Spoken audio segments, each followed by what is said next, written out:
Glory to Jesus Christ. Hello again. And to all of my new subscribers, which might not be so new since it's been about 5 months since my first video posted. Thank you for your patience.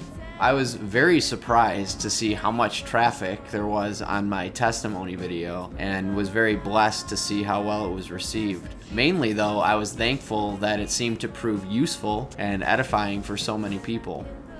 Truly, the fields are ripe for harvest with so many souls who are ready to receive the Holy Orthodox faith if we could only reach them with it somehow. There has been a great deal happening in my life and our lives since I put out that first video. Busy season for the construction industry started a few months ago, and I had been working a lot of overtime. And also, we recently welcomed our 7th child, glory to God, Seraphim Paul Trinka, otherwise known as the toddler, in the hospital as his birth weight was just under 11 pounds. Kudos to my wife back there. Honestly, at this point, it feels like a miracle whenever I can manage to fulfill my daily responsibilities toward God as a husband, as a father, to the church, to my employer. And I feel incredibly blessed that I am able to accomplish anything additional in this realm. But some things just gotta get done. Kelly.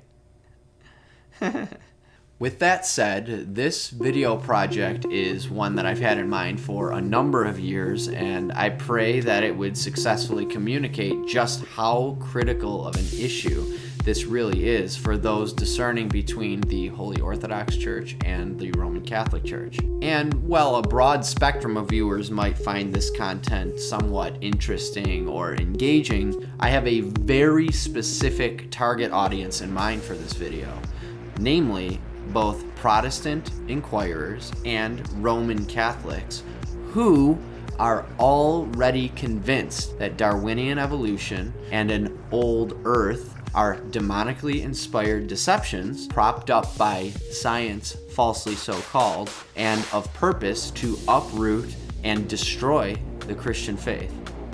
Now, when it comes to the issues that usually become the primary focus for this target audience, discerning between these two ecclesial communions, this subject is one that's often on the periphery if it's in view at all.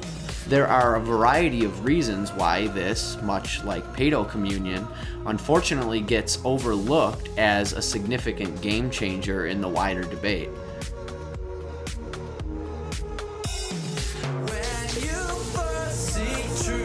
First among those reasons is that many people are just genuinely ignorant of the scientific debates swirling around the theory of evolution and the concept of an old Earth that undergirds it. There is so much pseudoscience supporting these secular religious dogmas that frame this commonly accepted narrative that the majority of people have bought into it to one degree or another, in many cases even absorbing these beliefs subconsciously without even realizing it. Therefore, some legwork is required for most people to even begin to understand why this is even relevant to the ultimate question at hand of discerning between these two churches, nonetheless why it is so significant. There are layers of scientific and theological presuppositions that need nuanced deconstruction in order to even prepare someone to properly receive this video, which is why I'm stating my target audience outright, because I'm not going to be able to cover that fundamental ground here today. Another foundational prerequisite layer that I will not have the time to establish in this video is the fact that the early church, including the authors of the New Testament, unanimously understood the book of Genesis to be a historical account, including the account of creation. To them, allegory and literal history were not mutually exclusive concepts. They believed that Adam was the first formed man, as our divine services repeatedly refer to him, who transgressed God's command in paradise. A historical person in a historical place. There are myriad resources, which I will link to, that one can explore if they doubt this to be the case. Moving forward for the sake of this video, though, this historic, patristic, and conciliar consensus will just be assumed. For what it's worth, I've never personally engaged someone who has challenged that reality, so I don't think that ought to be a problem for the sake of this project. But if it is for you, I invite you to check out those resources for yourself. Now, the purpose of this video is threefold. 1. To firmly establish the fact that the Roman Catholic Church has authoritatively bound the consciences of her faithful to accept, assent, and submit to the idea that an old earth, billions of years, as well as biological evolution of humanity over time, are compatible with the Roman Catholic faith, as long as certain qualifiers are met, which we will get into later. 2. To firmly establish that Orthodox Christians are not conscience-bound to accept these same ideas as compatible with the Orthodox faith. 3. To establish and highlight the stark contrast between the post-Darwinian saints and venerable fathers of each respective ecclesial communion who have spoken on this subject explicitly. Also, to pose the rhetorical question to viewers: if you believe that evolution and an old earth are in fact demonic lies, which communion saints are being led by the Holy Spirit in their discernment, and which communion saints are falling prey to the Antichrist spirit of the age? If this video is a success, it will elucidate each church's actual formal position, or lack thereof, as well as to what degree, if any, the faithful of each communion are bound to accept or reject it. I firmly believe that once the case has been made, a critical truth will be indisputably resolved, namely that Roman Catholics are, in fact, conscience-bound to accept and intellectually assent to the teaching that an old earth and human evolution are perfectly compatible with the Roman Catholic faith, provided the given qualifiers are met, such as rejecting the evolution of the soul, for instance.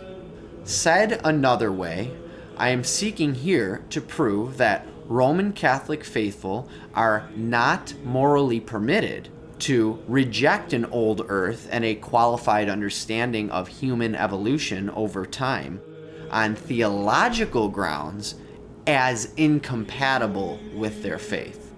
Of course, I believe that this is a critical reality to establish in concrete terms because it can also be demonstrated that Orthodox Christians are not conscience-bound to make such an affirmation. Thus, for anyone, whether a Protestant inquirer or a faithful Roman Catholic, who cannot affirm such a reality in good conscience, I believe that between the two ecclesial communions, there is only one tenable choice, and that conversion to Orthodoxy would become a moral imperative on this single point alone. Now, before we dig in here, I would like to preemptively address one inevitable and unfortunate attempt that will be made by Roman Catholics to dismiss this video without even watching it through. I am extremely familiar with it because I've heard it many times in discussions over the years. What they will say is, I'm not required to believe in an old earth or evolution as a Roman Catholic, so therefore, this is a moot point with respect to the discussion or debate between Catholicism and Orthodoxy. The problem with this is that it's actually only a partial truth which, in reality, fails to address the substance of the argument being presented in this video. Usually, the people making this kind of dismissive assertion are the kind of people that would rather not find out if there was something they were missing.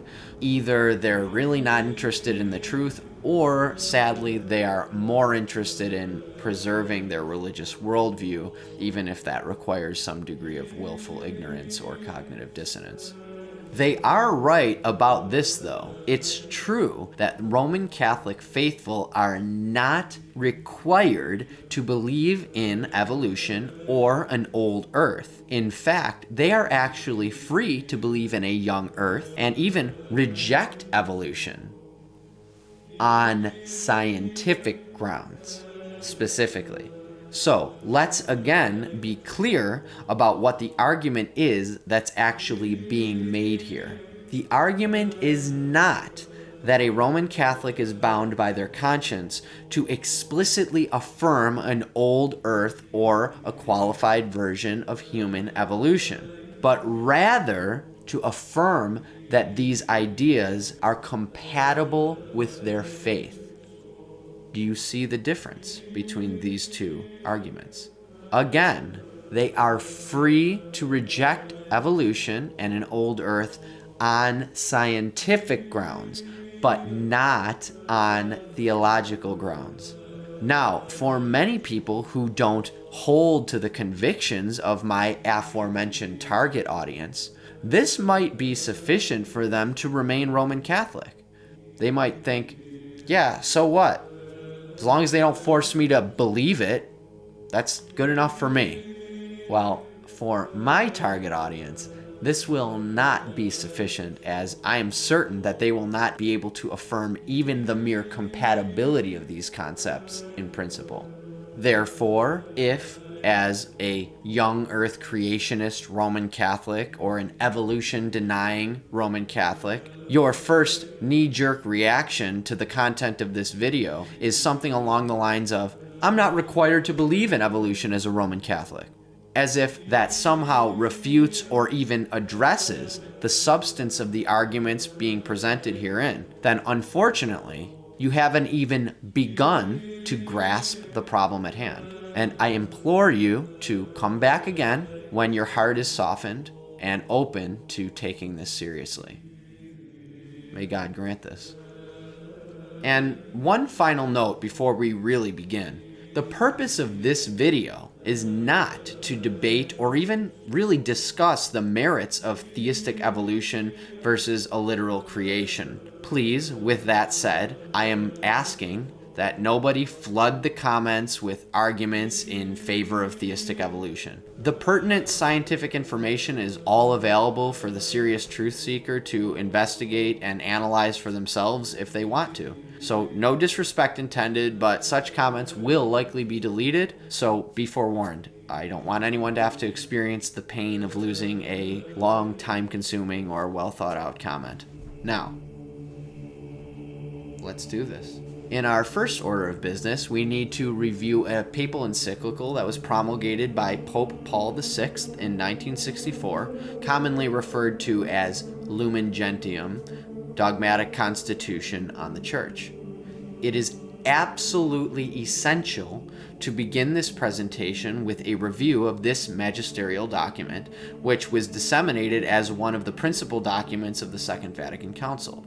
In Chapter 3, paragraph 25, the document specifically addresses and clarifies how and to what degree and in what circumstances Roman Catholic faithful are obligated to assent to ordinary magisterial teaching of individual bishops as well as the Pope, respectively. Let's read it together, and keep in mind that this document is from an ecumenical council.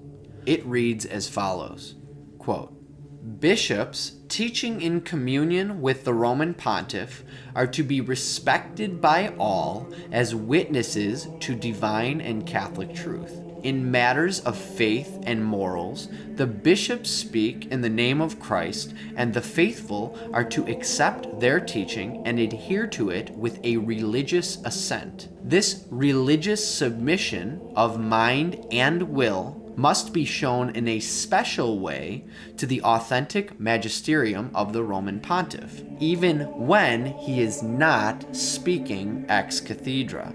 That is, it must be shown in such a way that his supreme magisterium is acknowledged with reverence. The judgments made by him are sincerely adhered to, according to his manifest mind and will. His mind and will in the matter may be known either from the character of the documents, from his frequent repetition of the same doctrine, or from his manner of speaking." End quote. As you can see, this is a critically important teaching of the Roman Catholic Church and is essential for us to understand with regard to this issue that we're discussing today. This is precisely where many traditional Catholics, due to ignorance or cognitive dissonance or pride, end up unwittingly rejecting their own religion and adhering to a form of Catholicism of their own creation, which is, in truth, no Catholicism at all, becoming the very epitome of the cafeteria Catholic, which they rightfully acknowledge as hypocritical. Especially in our day when scandals and controversies and more brazenly troubling teachings and practices emerge within the Catholic Church from the top down, faithful Catholics are tempted to think that they can just ignore certain authoritative teachings of the Pope or his magisterium and still be Catholic. In truth, and there's no polite way to say this, such people are really just in delusion and following a made-up religion with no basis in reality. Sure, they can still attend Mass and identify as Catholic all that they want, but in their hearts and minds, they have unwittingly departed from the faith that they are publicly espousing through this unlawful rebellion against the magisterium. So then, let us review and summarize what we have just read. In matters of faith and morals, the bishops speak in the name of Christ, and the faithful are to accept their teaching and adhere to it with a religious assent. When it comes to the authentic magisterium of the Roman pontiff, even when he is not speaking ex cathedra, the faithful must acknowledge his teaching with reverence, sincerely adhere to his judgments according to his manifest mind and will. Great.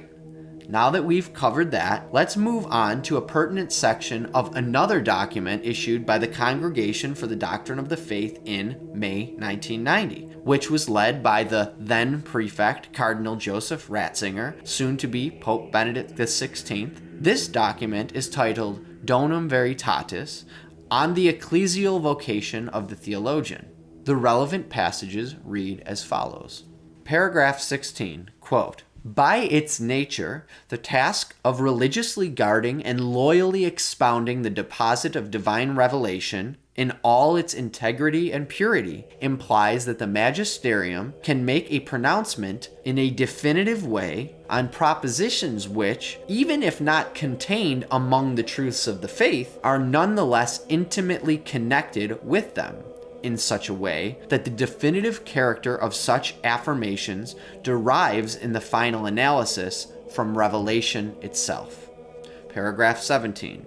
Divine assistance is also given to the successors of the apostles, teaching in communion with the successor of Peter, and in a particular way to the Roman pontiff as pastor of the whole church, when exercising their ordinary magisterium, even should this not issue in an infallible definition or in a definitive pronouncement, but in the proposal of some teaching which leads to a better understanding of revelation in matters of faith and morals, and to moral directives derived from such teaching.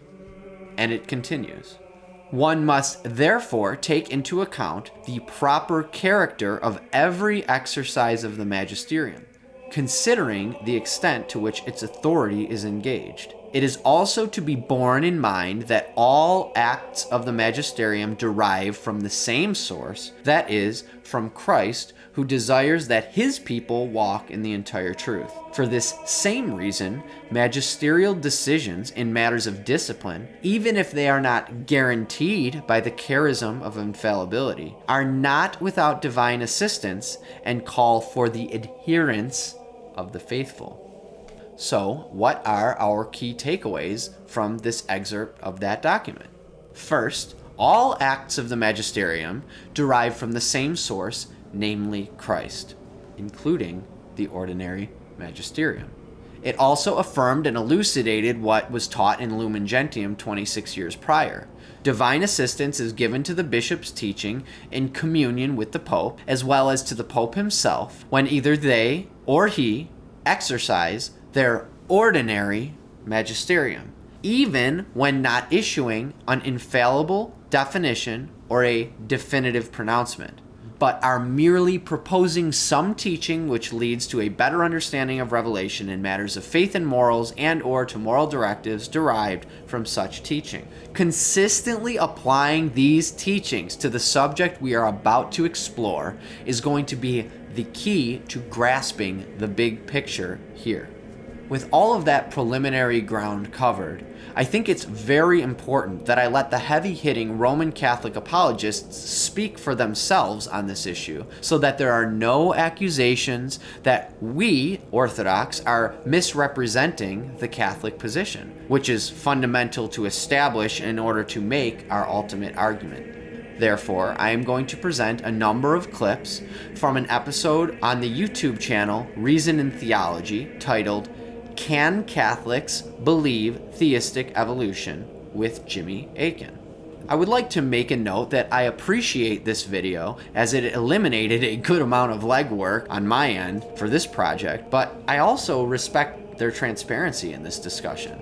To their credit, they are being consistent Roman Catholics in how they reason through this subject and discern their boundaries of belief and what is required of them. And they are not sugarcoating anything in order to please any particular side of this in-house debate. Of course, I think this transparency lays bare the fatal epistemic problems with Roman Catholicism, but I appreciate their honesty nonetheless. Let's dive right in. The first thing that I think is important to acknowledge is that the individuals having this discussion perfectly well understand what's at stake with this subject, and they lay that out very clearly right from the get-go. And the question is, do modern scientific findings give us reason to question or reject what the Christian faith has to say, or are they compatible? And or is modern science just completely wrong? Well, if modern science is completely wrong, that's obviously a serious concern. If modern science is not completely wrong and it contradicts what the faith has to say about these issues, then that's obviously bad for the faith. And so an important question in this area is, are the two compatible? Do they actually contradict, or can they be read in ways that are harmonious? And fortunately, the magisterium has already weighed in on that question and said, yeah, they can be read in ways that are harmonious. What? Bro, what are you talking about, man? Like I said, you can clearly see that they understand the severity, the gravity of this subject with respect to the tenability of the Christian faith. And right off the bat, he proceeds to acknowledge that the magisterium of the Roman Catholic Church has indeed already spoken on and given the answer to whether or not these ideas are compatible with their faith. We'll get into that as they make their case. I personally make it my mission to just explain what the church teaches. And the church doesn't have teachings on matters of science. What it will do is it will talk about, and what is legitimately within its scope of teaching is, do the sources of faith contradict science? And it can makes rulings on that, and it's made the ruling that in substance they don't here. What? You can believe in both an old earth and you can believe in evolution, including human evolution, and still be a good Catholic and still be a good Christian. You're not contradicting the faith by doing those things. How? Hold on, bro. How? However, that doesn't mean that young earth creationism is false, because it could be science is just wrong on all these things. And so I always make a point of saying that you can be a good... I'm telling you right now, the absolute beauty of the video that I'm making here is that I don't even have to build the case myself. I can just go to the Catholic sources. They're going to make my case, the Orthodox case, for us. And there's really no arguing about it, because as you will see, they make their case very soundly. And it's just amazing, because really all I'm seeking to do here is eliminate the ignorance pertaining to this subject, and in doing so, make the case for orthodoxy once the light has been shed. Let's continue to hear him out. You can be a good Christian and a good Catholic, regardless of whether you believe in evolution and an old earth, the way the magisterium says you can. But you can also be a good Christian and a good Catholic if you believe in young earth creationism. So I defend the rights of young earth creationists. Unfortunately, some of them don't like that I'm not just only endorsing their side. And so I sometimes get criticism from young earth creationists. Jimmy Akin is an ignorant fool and things like that. But I'm just saying what the magisterium is saying. I'm just saying what the magisterium is saying. I'm just saying what the magisterium is saying. So, ladies and gentlemen, we got him.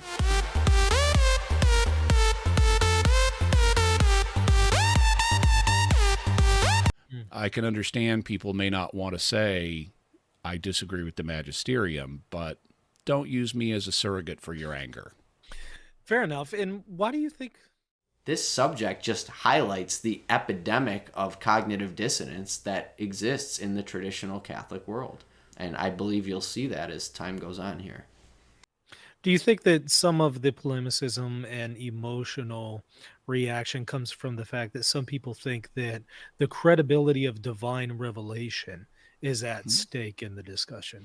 Yes. On the young earth side, you have people who disagree with the magisterium that the two can be read compatibly. And so naturally they have a concern that the credibility of Christian revelation is at stake. Same thing on the other side. You have people on the evolutionary side who, once again, disagree with the magisterium in saying they're compatible, and they want to use it. They want to use their disagreement with the magisterium as a weapon for attacking the Christian faith and saying this is just, these harmonizations don't make any sense and science disproves the traditional view, therefore Christianity is false. So in both cases, whether they're coming from the young earth side or the older side, if they disagree with the magisterium, they're focused in on the credibility of divine revelation. Man hasn't said one wrong thing yet. He's absolutely right.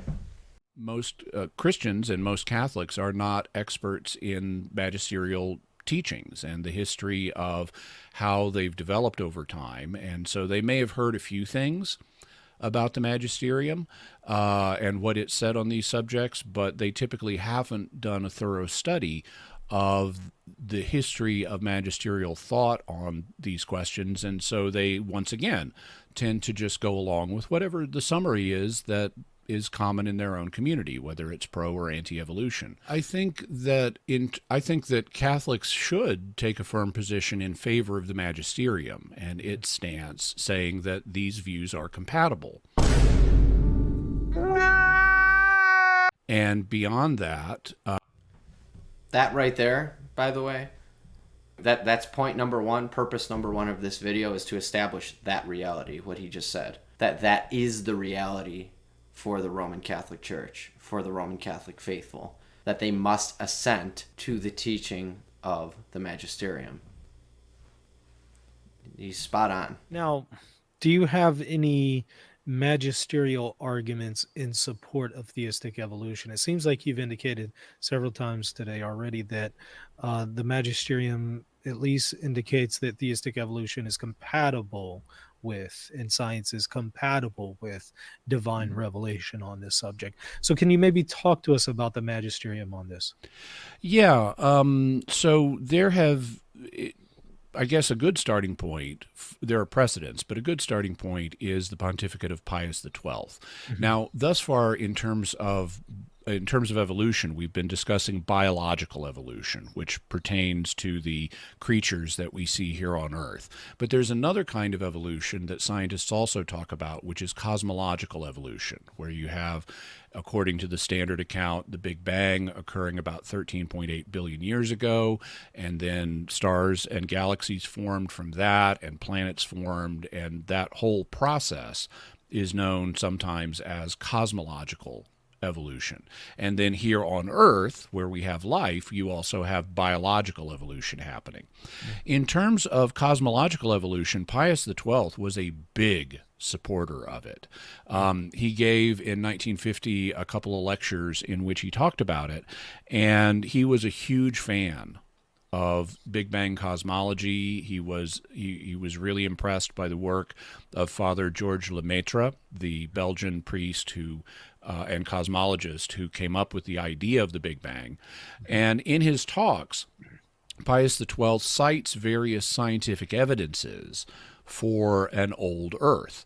He cites findings from astronomy, things like the age of different star systems, the age of meteorites that have fallen to Earth, the age of the Earth's crust, and he notes that these are much older than a few thousand years. He, in his talks, speaks of the Earth being 5 billion years old. So isn't it pretty self-evident that Pope Pius XII believed that an old Earth was compatible with his Catholic faith? Just the Earth, and the cosmos as being even older. And so he was a big fan of an old Earth. Now, that is not a teaching that the Earth is old, because he's appealing to matters of science, so this is not a matter of doctrine. He also, in 1950, released an encyclical called Humanae Generis, and in Humanae Generis, he discusses a number of matters, and one of them is human evolution. And something a lot of people don't realize is he's only talking about human evolution in Humanae Generis.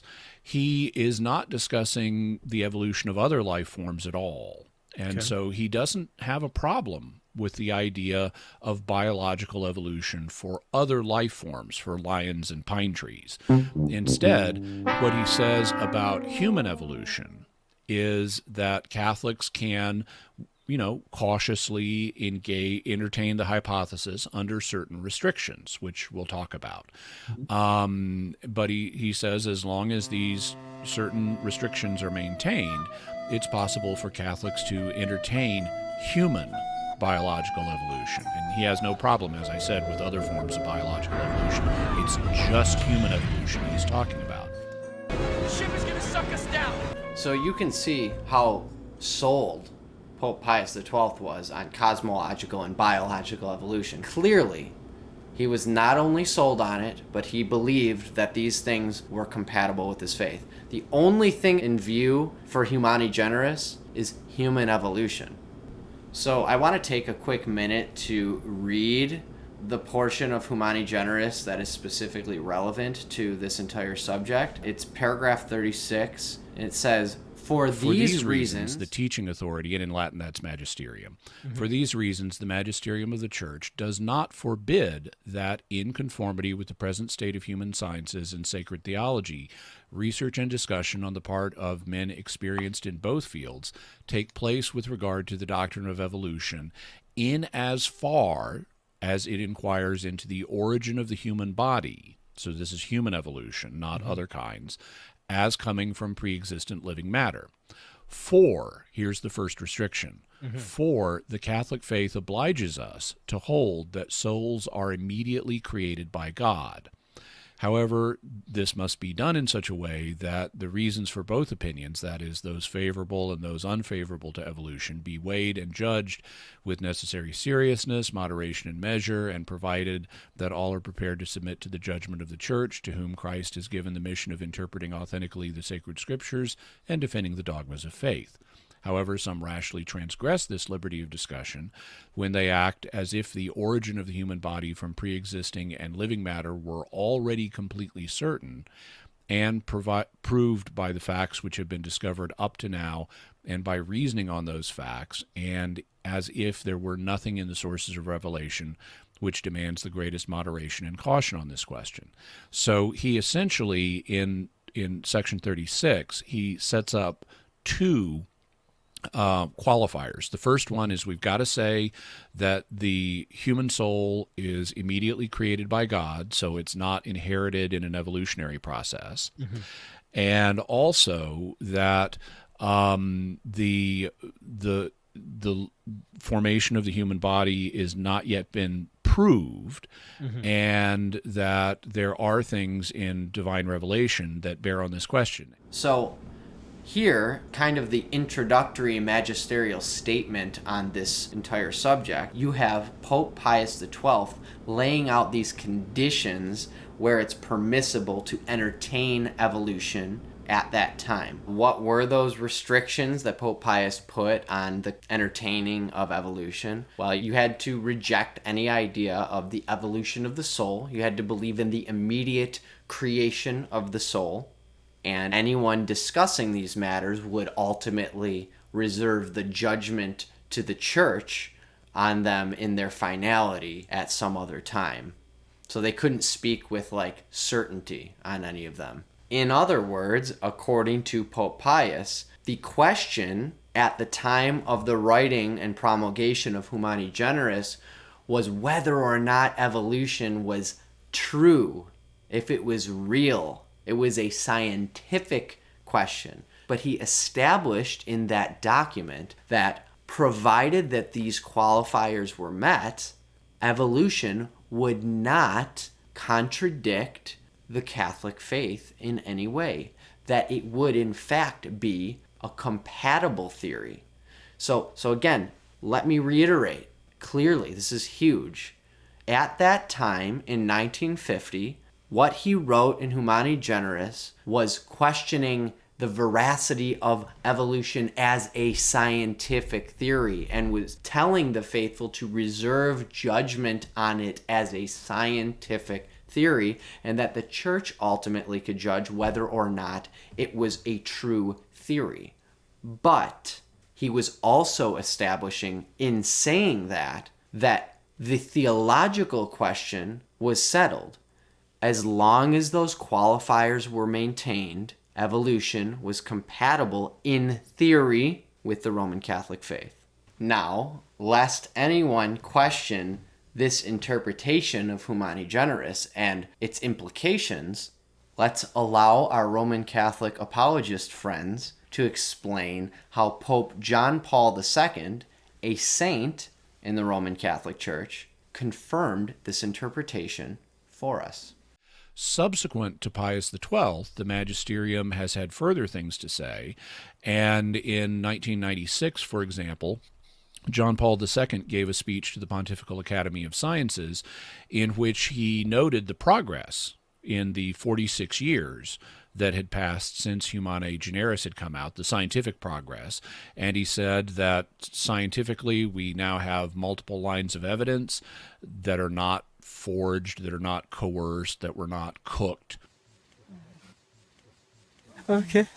That would support human biological evolution. And he then refers back to Pius XII and says, and my predecessor Pius XII already said there's no incompatibility here. There's no incompatibility here. As long as you maintain certain restrictions.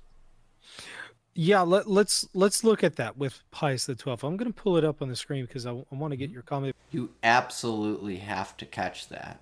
Here's Pope John Paul giving a speech to the Pontifical Academy of Sciences, and he's exercising a function of his ordinary magisterium. He's teaching on a papal encyclical.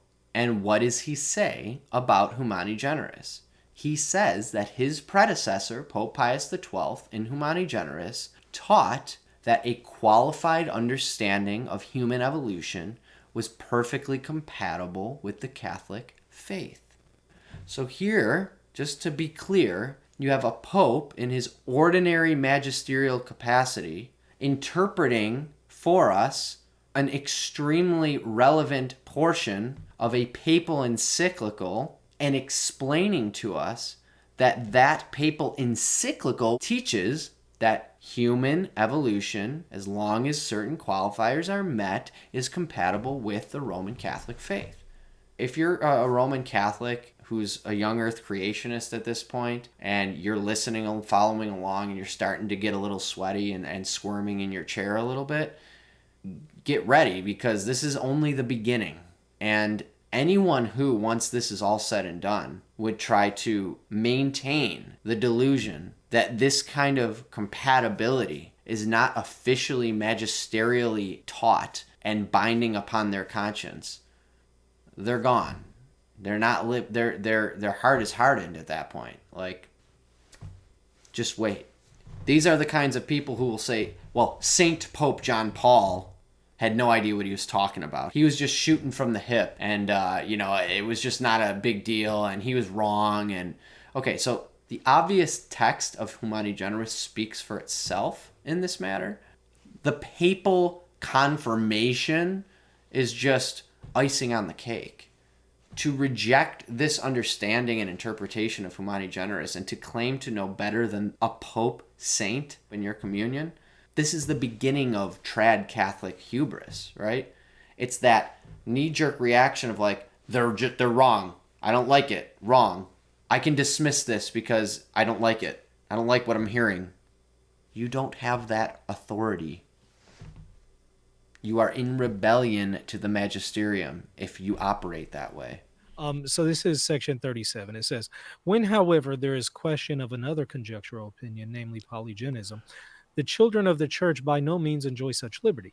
For the faithful cannot embrace that opinion which maintains that either after Adam there existed on this earth true men who did not take their origin through natural generation from him as from the first parent of all, or that Adam represents a certain number of first parents. Now it is in no way apparent how such an opinion can be reconciled with that which the sources of revealed truth and the documents of the teaching authority of the church proposed with regard to original sin, which proceeds from a sin actually committed by an individual Adam, and which through generation is passed on to all, and is in everyone as his own. So yeah, can you interact with that section? Because again, that's what people are going to appeal to. Now, a couple notes. At that time, Polygenism, or Polygenism, however you want to say it, was not permitted to be entertained because they couldn't fathom a way how to square that kind of an idea with the concept of original sin. And of course, pretty much anyone should be able to see the obvious theological problem with that Pope Pius XII was referencing back then.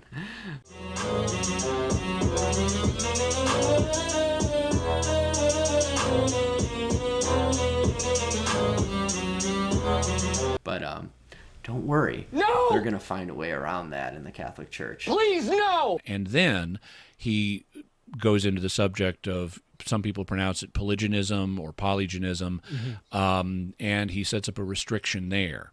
Now, one of the things that needs to be noted when you read John Paul II is he revisits these topics, and he says, okay, now, 46 years later, in light of the scientific evidence that has emerged since Humani Generis, we now have very good scientific evidence that the human body was created through biological evolution. So he modifies that point.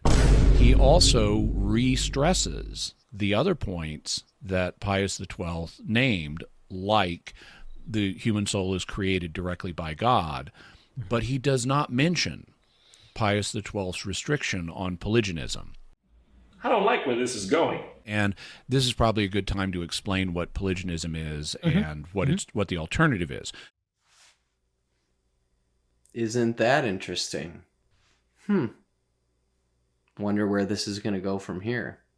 The idea that Adam and Eve were an original human couple that was the only couple of humans that existed is known as monogenism. Monos means soul, and so they were the sole human couple, the only human couple. On the other hand, there is an alternative view. Wait a minute! Yep, that's me. You're probably wondering how I ended up in this situation. That there were many human couples. Many is polus, and so the idea there were many original human couples is known as Polygenism. And Pius XII is issuing a caution against polygenism or polygenism.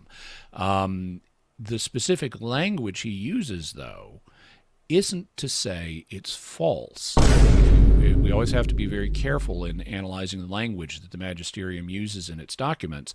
And the language he uses is regulatory rather than doctrinal. Because what he says is that Catholics don't have the liberty to entertain polygenism. And he doesn't say polygenism is false. He says we don't have the liberty to freely discuss it. And so that's regulatory language. And then he gives a reason for the regulation, which is that it's not obvious how to square this with the doctrine of original sin. Because the traditional understanding of original sin is Adam and Eve were one couple, they fell into sin, and we all inherited original sin from them. And so he says, because it's not obvious how to square this with original sin, we don't have the liberty to entertain this the way we do other aspects of biological evolution. Well, what the effect of that was it focused theological attention on, can these two things be reconciled? Can you reconcile polygenism with original sin? And so bunches of theologians started working on that question, they started writing on it, and they started proposing ways that you could. Come on now, dog. Come on, man. Reconcile multiple original human couples with the idea of original sin. They, in fact, produced different models for how to do that. And by the 1960s... I just have to pause it here. Do you see how this is just a big game to these people? God forgive me. It's just, let's scramble to make it work. How can we make this work? There's no desire to, uphold the patristic understanding of these things. It's just like a big game, a theological game. Let's get to work. Let's try to contort ourselves theologically and do all kinds of gymnastics to just see if we can make it work. No concern with these people who were doing that for the patristic witness. Why would you even embark on such a mission in the face of the patristic witness and the scriptural witness? Lord have mercy.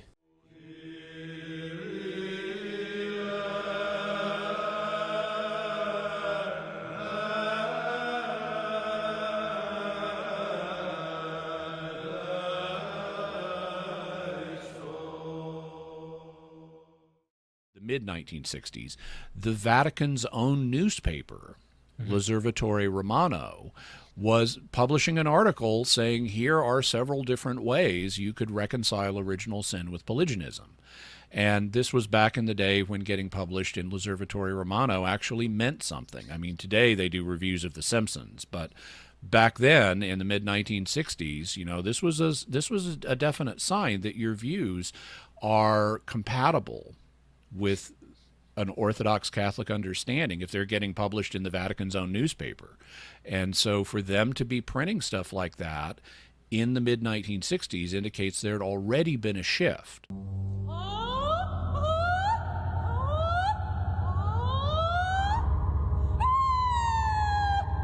You then look, and that shift continues. I've done a careful study of the history of this, but you find Paul VI issuing cautions about polygenism, just saying you shouldn't proceed as if it's been proved. So I want to read to you Pope John Paul II's words with regard to Humani Generis specifically. Ready? And I quote, "Before offering you several reflections that more specifically concern the subject of the origin of life and its evolution, I would like to remind you that the magisterium of the Church has already made pronouncements on these matters within the framework of her own competence. I will cite here two interventions. In his encyclical Humani Generis in 1950, My predecessor, Pius XII, had already stated that there was no opposition between evolution and the doctrine of the faith about man and his vocation, on the condition that one did not lose sight of several indisputable points. He continues, taking into account the state of scientific research at the time as well as of the requirements of theology, the encyclical Humani Generis considered the doctrine of evolutionism a serious hypothesis, worthy of investigation and in-depth study equal to that of the opposing hypothesis. Pius XII added two methodological conditions: that this opinion should not be adopted as though it were certain, proven doctrine, and as though one could totally prescind from revelation with regard to the questions it raises. He also spelled out the condition on which this opinion would be compatible with the Christian faith, a point to which I will return. Pope John Paul II continues. Today, almost half a century after the publication of the encyclical, fresh knowledge has led to the recognition that evolution is more than a hypothesis. It is indeed remarkable that this theory has been progressively accepted by researchers following a series of discoveries in various fields of knowledge. The convergence, neither sought nor fabricated, of the results of work that was conducted independently is in itself a significant argument in favor of this theory. So not only did Pope Pius XII believe in cosmological evolution and biological evolution and was totally open to the theory of human evolution and Polygenism, despite their unproven nature at that point. But Pope John Paul confirms that understanding of Pope Pius XII and then moves it forward and says in his own words that evolution is more than a hypothesis, more than a serious hypothesis, but that there's significant arguments in favor of the theory. So we can also conclude that Pope John Paul II agreed with Pope Pius XII that human evolution, biological evolution, cosmological evolution, and even potentially Polygenism, since he made no mention of that, as Pius did, are compatible under certain conditions with the Catholic faith.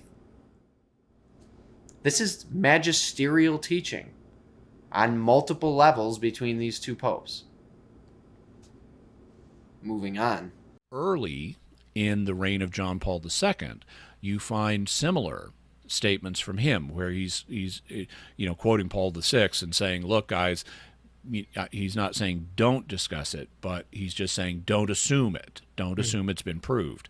And then later in John Paul II's reign, by 1996, when he gave his famous speech to the Pontifical Academy of Sciences, he drops it. He goes silent on the question of Polygenism. So we see this shift happening on the papal level from how Pius XII forbade Catholics from discussing it as a regulation to Paul VI and early John Paul II allowing discussion but saying be very cautious, don't assume this, to the later John Paul II just dropping the subject. At the same time, we see a parallel set of developments on the scale of the National Conference of Bishops and the Congregation for the Doctrine of the Faith.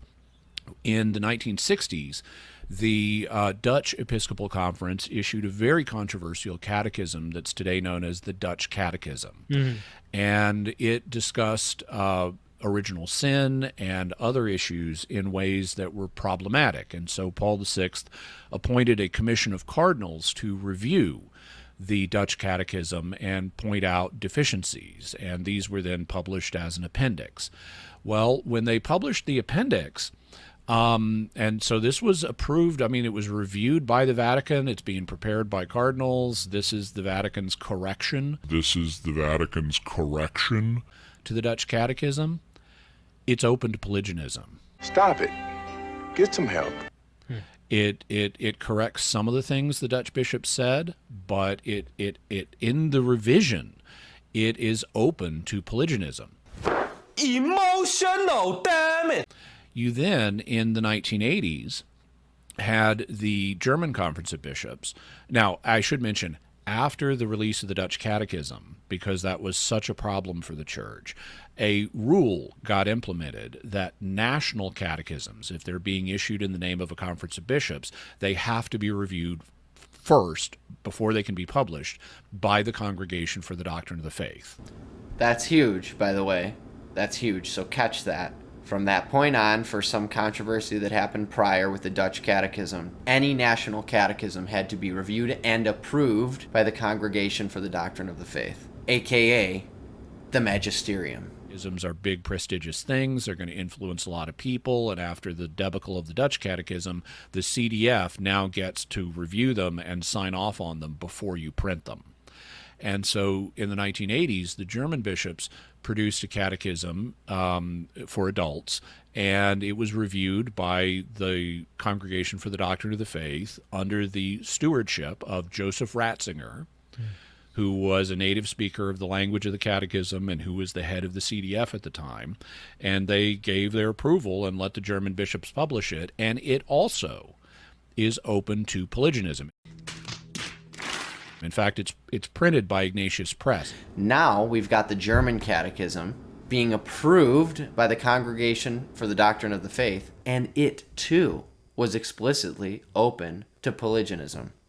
But in its section on evolution, it says that not only is evolution not incompatible with the Catholic faith, but that Polygenism can be understood in ways that are consistent with Catholic teaching on original sin. By the way, I know I don't want to keep interrupting and being redundant here, but did you catch that? A German national catechism approved by the Congregation for the Doctrine of the Faith, which was headed at that time by the soon-to-be Pope, Cardinal Joseph Ratzinger, who spoke that language natively. It said explicitly that human evolution was compatible. It was not incompatible with the Catholic faith. I could really stop here, but we'll keep going, just to drive the point all the way home.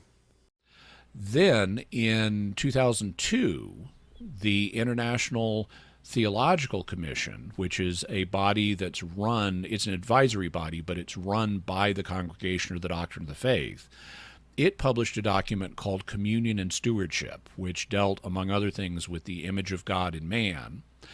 And it, in discussing the issue of human origins, is also explicitly open to Polygenism. In one passage, it talks about how Adam could be understood either as an individual or as a symbol of the early human community.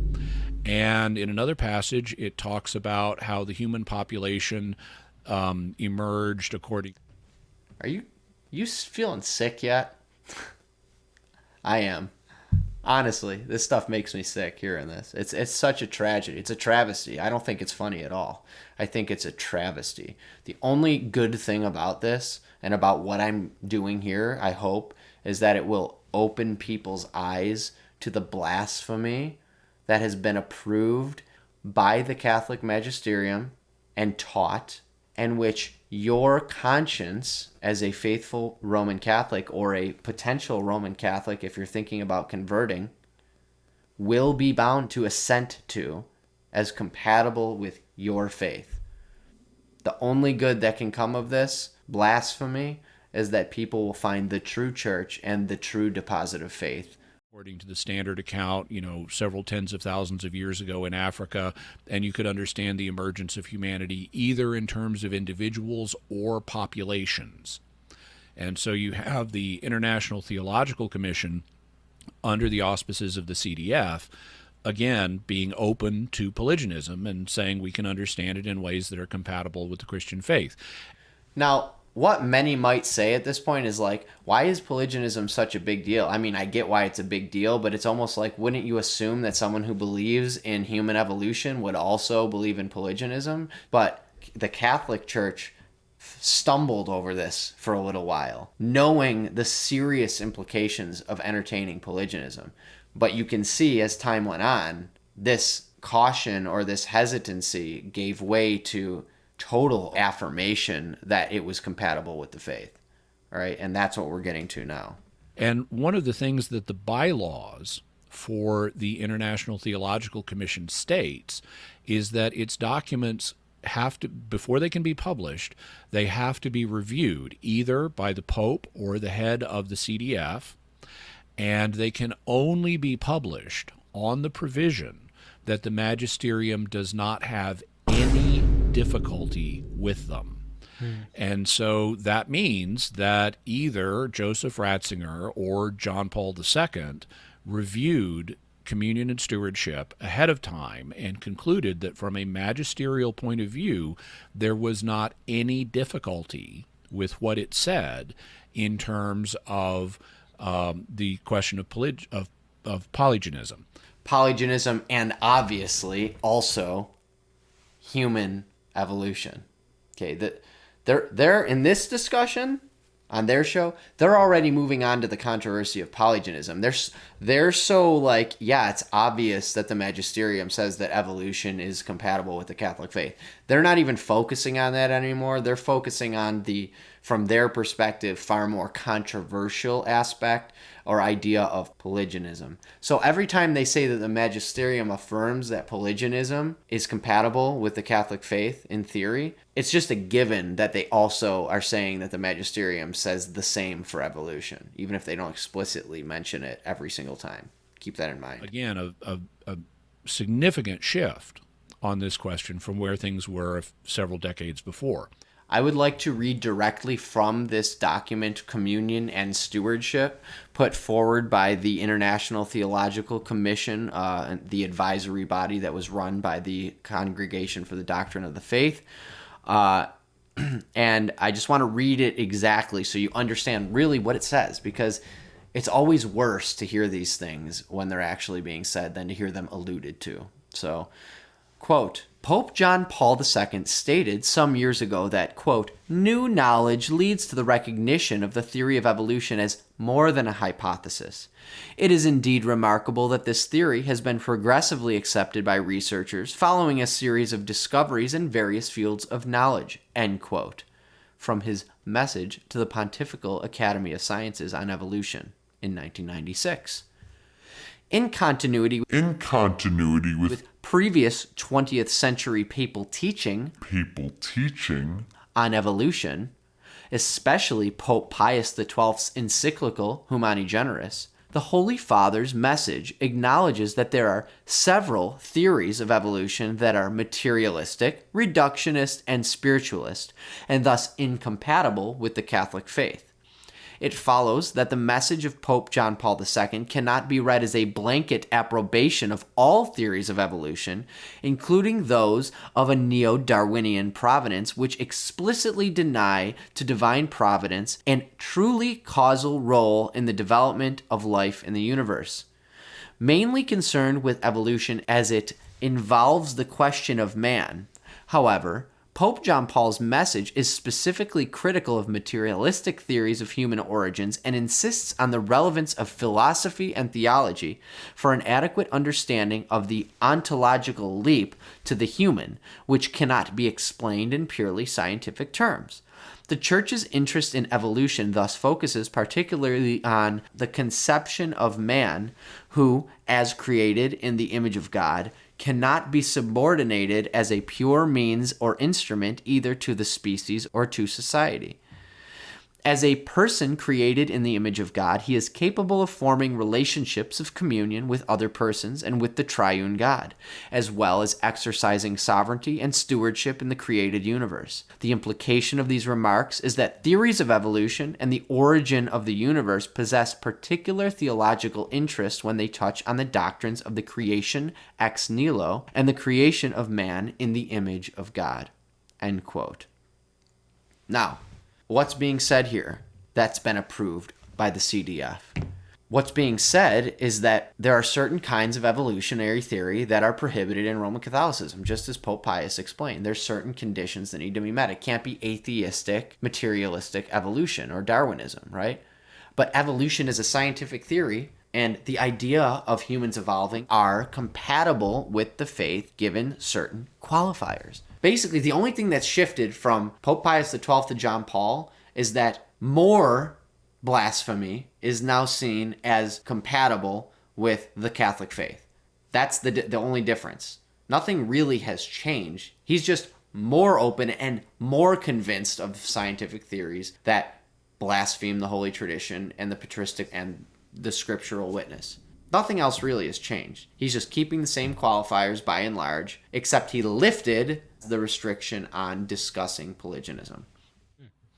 Now, there are going to be some people who say that, the church fathers are unanimous in their position against evolution, or perhaps against polygenism.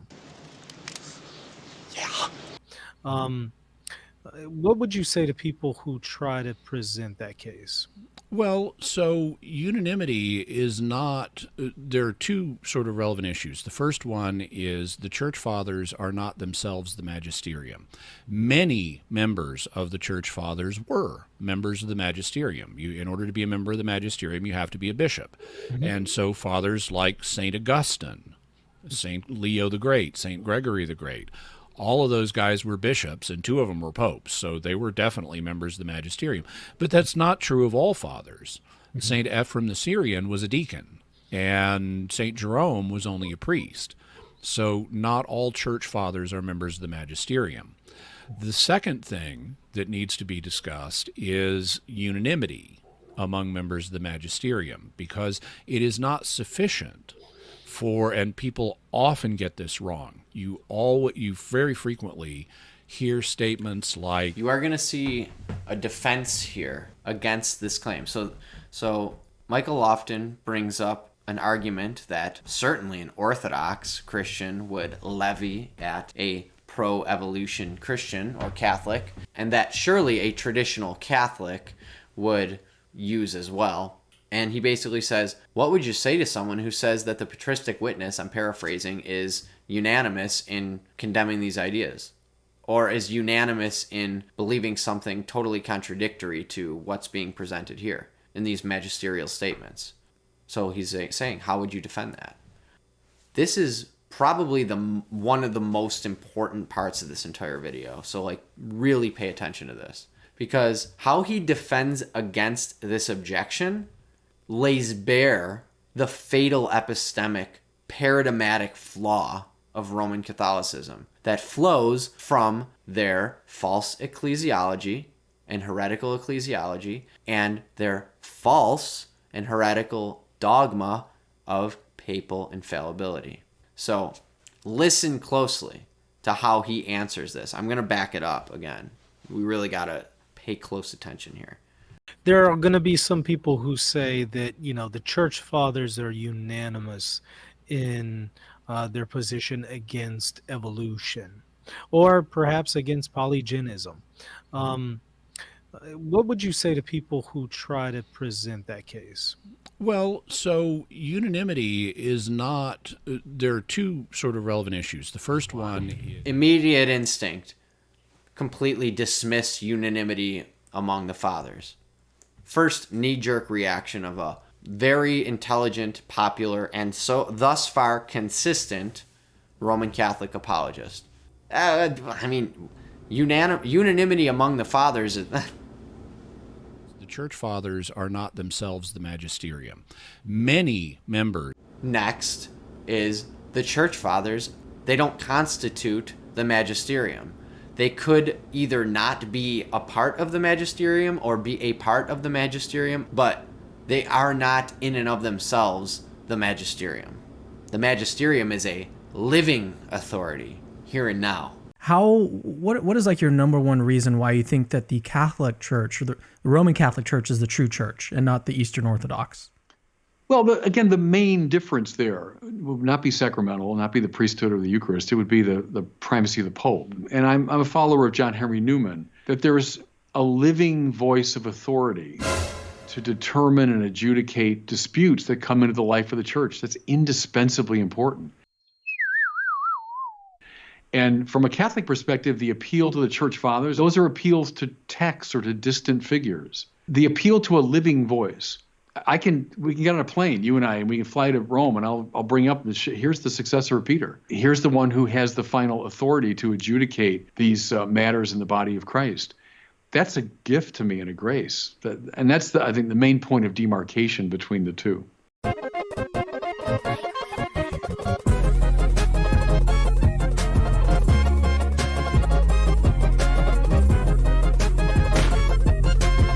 Many members of the church fathers were members of the magisterium. In order to be a member of the magisterium, you have to be a bishop. Mm-hmm. And so fathers like St. Augustine, St. Leo the Great, St. Gregory the Great, all of those guys were bishops, and 2 of them were popes, so they were definitely members of the magisterium. But that's not true of all fathers. Mm-hmm. St. Ephrem the Syrian was a deacon, and St. Jerome was only a priest. So not all church fathers are members of the magisterium. The second thing that needs to be discussed is unanimity among members of the magisterium, because it is not sufficient and people often get this wrong. You very frequently hear statements like, if something's always been taught, then it's guaranteed to be true, or then it's infallible, mm-hmm. or if there's unanimity among the church fathers or among members of the magisterium, then it's guaranteed to be true. It's infallible. And neither of those is church teaching. What the church teaches is that in the case of the... Neither of those, let's be clear. Let's, from an Orthodox perspective, clarify this. Neither of those things are Roman Catholic present-day teaching, post-Vatican I teaching. He's right. These aren't standards according to Roman Catholic teaching, right, today. But the problem is they once were. That's the problem. And the fact that they're not any longer has its own whole host of serious problems. But we'll get to that. The ordinary and universal magisterium, the bishops must agree with moral unanimity. It doesn't have to be absolute unanimity, but with moral unanimity, they have to agree not just that something is true, but that it must be held definitively by the faithful, meaning there can be no further future discussion of this. And so it's not sufficient. And if you apply that principle to the church fathers, which is a bit problematic because they're not all members of the magisterium, but certainly the same kinds of things are going to occur. It would not be sufficient for the church fathers to merely agree that something is true. They would need to agree that it must be held definitively by all of the faithful. And I don't see them doing that. I see church fathers saying, this is what I think, and you know, Adam and Eve were 2 historical individuals, but there is discussion around the edges. I mean, Augustine talked about things that were consistent with evolution. He wasn't simply he didn't take as strong a creationist stance as a lot of people think. I mean, he was a creationist, but his model is more complex than what a lot of creationist models are, and aspects of Augustine's model are developmental and would lead, are consistent with evolution in that sense. He also didn't take the days of Genesis literally. He thought that they're a way of presenting the work of the Creator. I just want to say the presentation of what St. Augustine believed on creation and Genesis, in my opinion here, is very unfair. He's trying to create some kind of patristic opposition to these ideas that were unanimously held, or that there was some debate or discussion. But if you read St. Augustine's other quotes, of which there are several in this Florilegium, if you will, that I will be linking to in the description, you will see St. Augustine believed in a lot of the stuff that was unanimous that is relevant here. So what I don't see is either the Church Fathers or the ordinary and universal magisterium having a definitive consensus, by which I mean one that holds not just that something's true, but that it must be held definitively by the faithful. To the Orthodox mind, this is nothing but sophistry at this point. They didn't all say, you absolutely have to believe this to be a Christian. That's the standard of defense here. That's what they have left to justify this kind of pernicious novelty in doctrine. Now, I have to pause here and take another break to explain something and just break this down a little bit, because you heard Jimmy Akin here say that the Roman Catholic Church of today rejects the rule of St. Vincent de Lérins, which I'm totally butchering the pronunciation of, that I pointed to and popped on the screen there while he was talking. He rejects this. The Roman Church rejects this as a litmus test for judging what is authentic Christian teaching, essentially making his rule, which is held in great high esteem in the Orthodox Church, out to be some kind of like goofy misconception held by ignorant Catholic laypeople. But he does accurately represent the reality of post-Vatican I Roman Catholic epistemology, where there is absolutely no means by which to check a pope or his magisterium at any time and judge any magisterial teaching as false or heretical.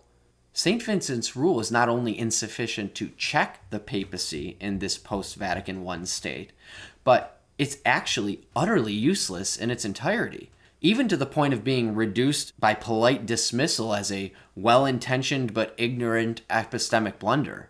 Of course, in light of Lumen Gentium, this shouldn't surprise us, because the magisterium is to be obeyed and submitted to and adhered to and reverenced and so on, right? The magisterium is a living teaching organism, and what it says today stands and binds the conscience of the faithful. So for Roman Catholics, things that were believed everywhere, always, by all, can be overturned in the blink of an eye or over the course of several decades. And Roman Catholics will be bound to follow the current teaching of the magisterium at any given moment, no matter what that might be, even if it explicitly contradicts the unanimous beliefs of the Church Fathers and Saints on a given subject, even if it contradicts conciliar teaching as it appears throughout history. Because at the end of the day, in Roman Catholicism, the magisterium is the arbiter of apostolic tradition.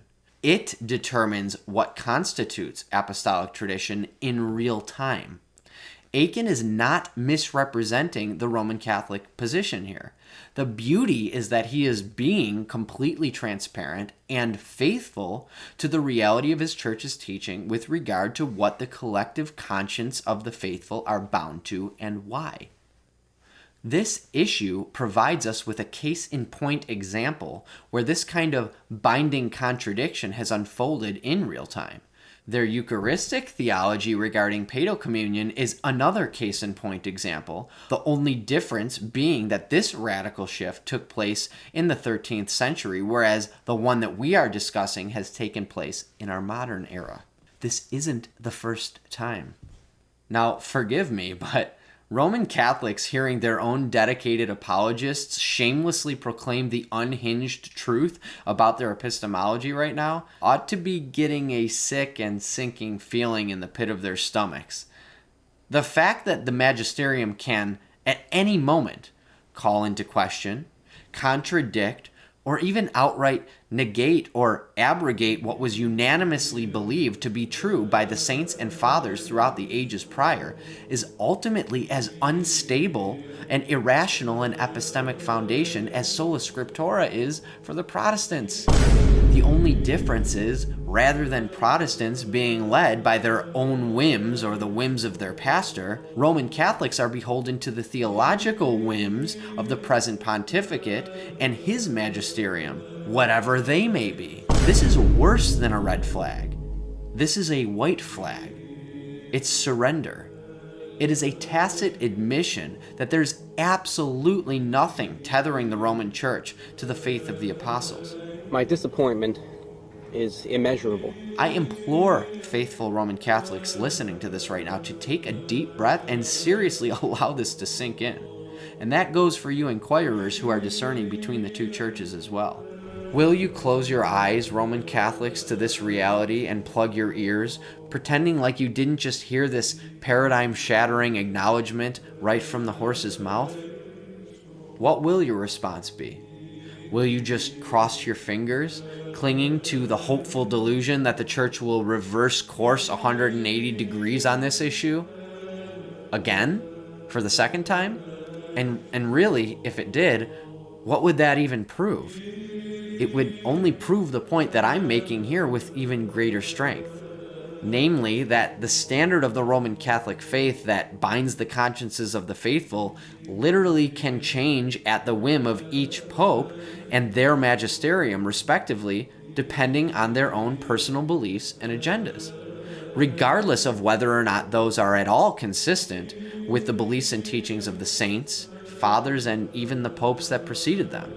Thus, it is the papacy, the very thing that's always paraded around in Roman Catholic polemics as the mechanism by which the faith is supposed to be preserved, which is actually the very means by which every pre- and post-schism innovation and heresy has ultimately taken root and prevailed in the Roman Church. It's the very vehicle that often enables or even instigates the aberrant and abhorrent theological perversities which have degenerated the faith in belief and practice in the West until it eventually binds the consciences of its faithful to them via its magisterial proclamations. This is why the Orthodox Church has a decentralized and conciliar authority structure, as we believe our Lord established the Church from the beginning. This decentralized ecclesiology, which still concretely maintains the threefold apostolic offices and hierarchy, prevents any one man from unilaterally changing or perverting the faith at a universal level. No matter how great their influence or how much power any one bishop or group of bishops may have, or synod, they never have the authority in and of themselves to bind the consciences of the faithful to their errors or heresies. It's a built-in safeguard, the very reason the Orthodox Church has been able to preserve the faith pure and undefiled, despite enduring so many heretical clergy, even patriarchs, the Ottoman captivity, communist oppression, and even false unions at robber councils, for example, the Council of Florence. Our ecclesiology, the ancient, authentic, apostolic ecclesiology, is the very reason why true Christianity still exists today. And the papacy is precisely why the Roman Church no longer possesses that pure standard of faith. And as Aiken continues his defense and justification, you can see how central the idea of papal infallibility really is in order to justify these novel ideas being integrated with their standard of faith. Rather than being a mechanism to declare truth as it's portrayed, papal infallibility functionally becomes an excuse with which to dismiss any historic belief or teaching that doesn't meet its objectively undiscernible and ever-changing infallible criteria.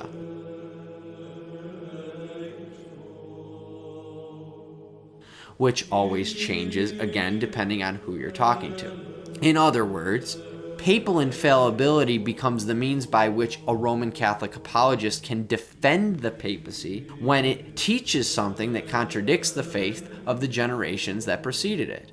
Essentially saying, well, those teachings weren't infallibly declared, so they must not be essential to the faith, if that's what the church is saying today. Really, it's the apologetic ace up their sleeve that can be used to defend any novelty or departure from the ancient faith that one could possibly concoct.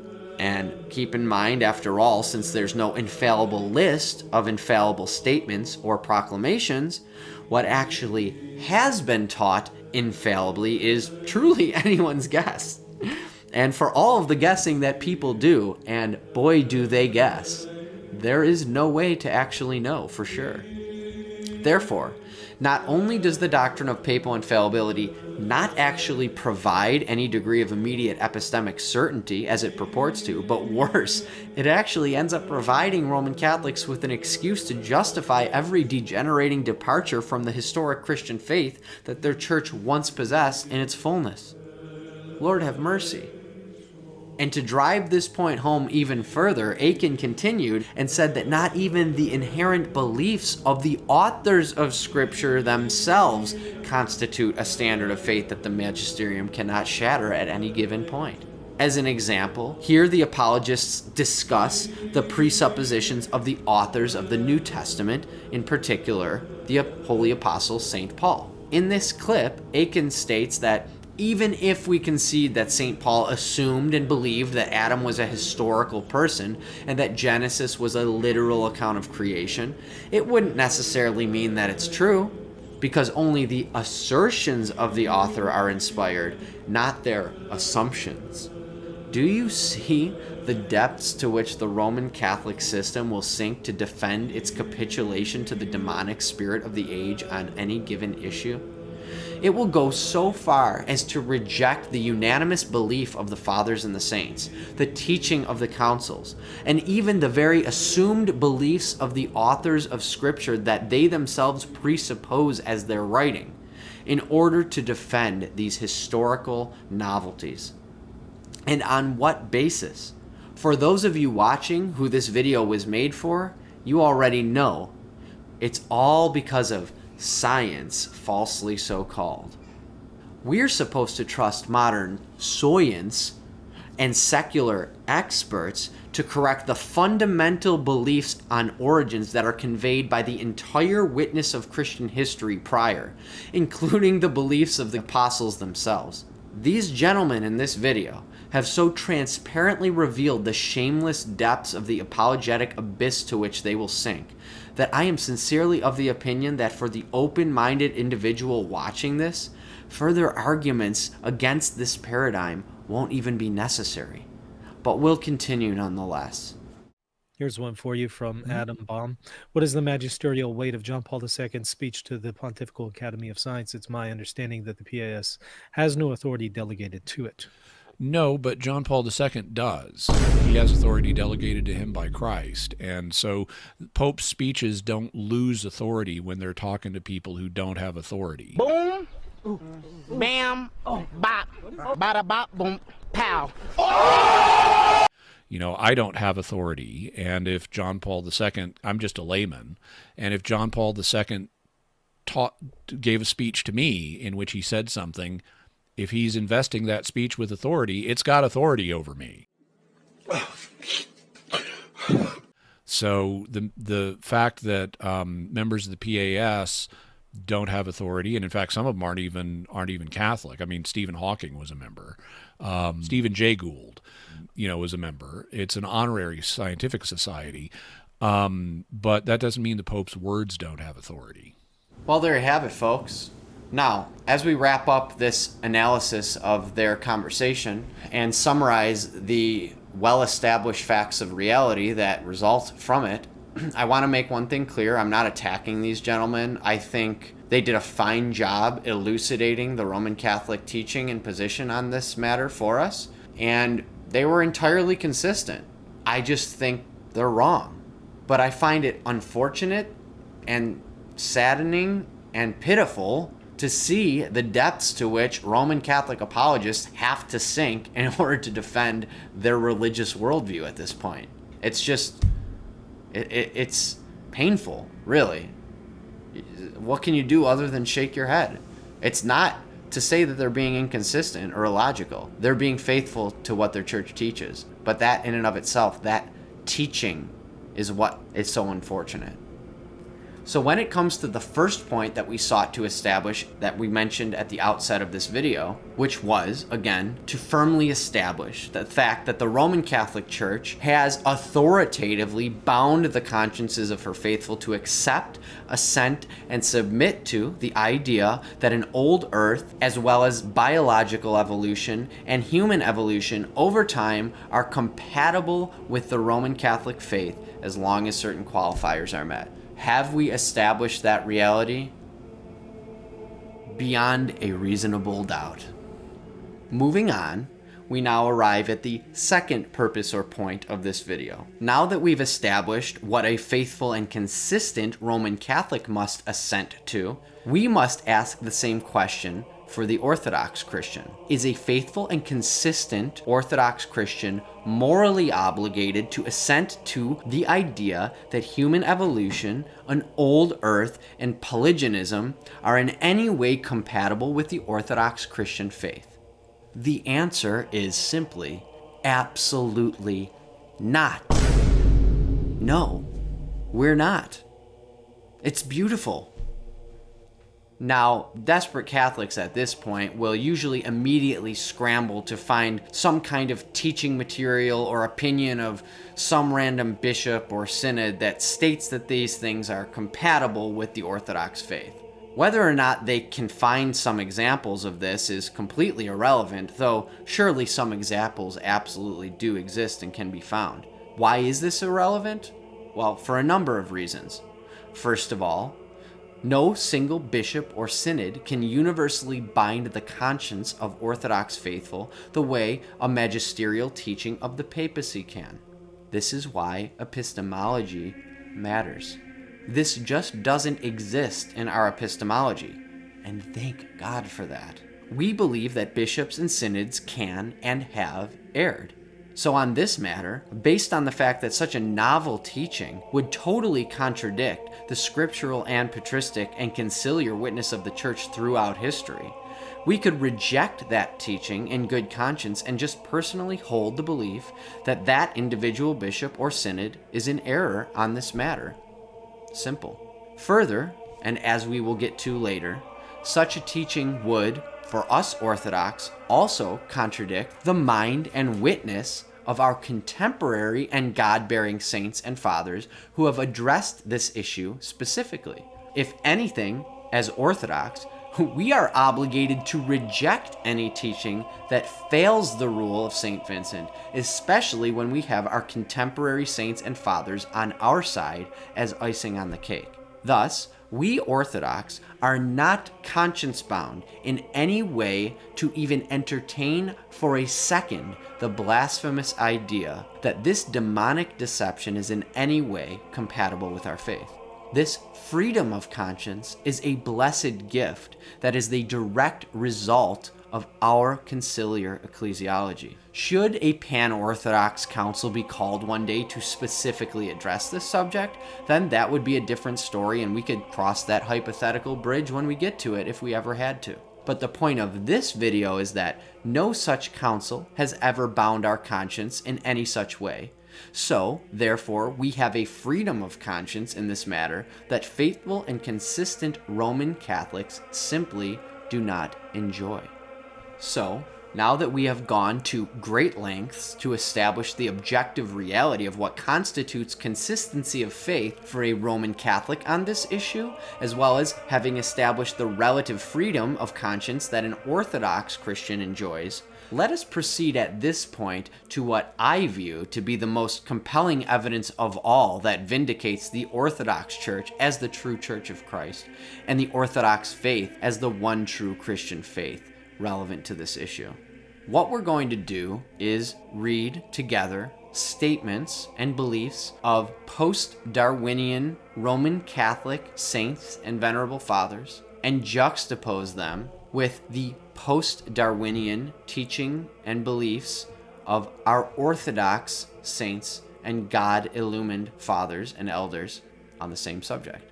And remember, as I share the views of those who've been glorified and venerated in the Roman Catholic Church pertaining to this issue, What is significant is not whether or not they affirmed explicitly an old earth or evolution, though as you will see, some surely did that. But rather, what is relevant is whether or not they believed or taught that an old earth and human evolution were compatible with their faith as Roman Catholics. Because remember, at the end of the day, I am not making the argument that Roman Catholics are conscience-bound to believe in these theories explicitly and accept them. This is, at best, a misunderstanding of the argument I am making, and at worst, an intentional caricature of purpose to obfuscate the matter and give cause to dismiss it out of hand without further evaluation. Now, we've already read what Pope John Paul II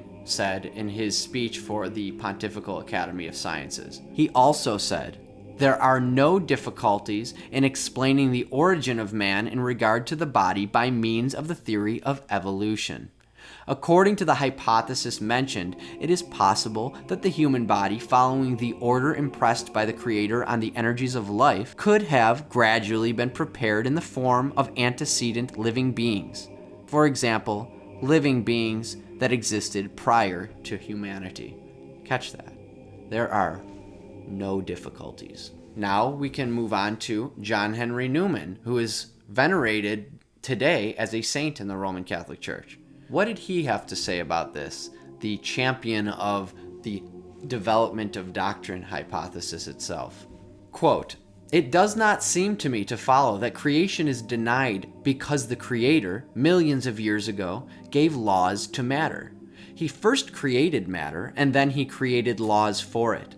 Laws which should construct it into its present wonderful beauty, an accurate adjustment and harmony of parts gradually. We do not deny or circumscribe the Creator because we hold he has created the self-acting, originating human mind, which has almost a creative gift.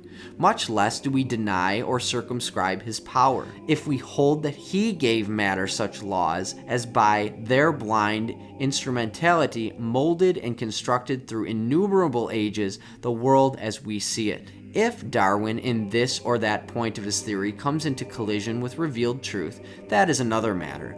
But I do not see that the principle of development, or what I have called construction, does Mr. Darwin's theory need not then to be atheistical. Be it true or not, it may simply be suggesting a larger idea of divine prescience and skill. At first sight, I do not see that the accidental evolution of organic beings is inconsistent with divine design.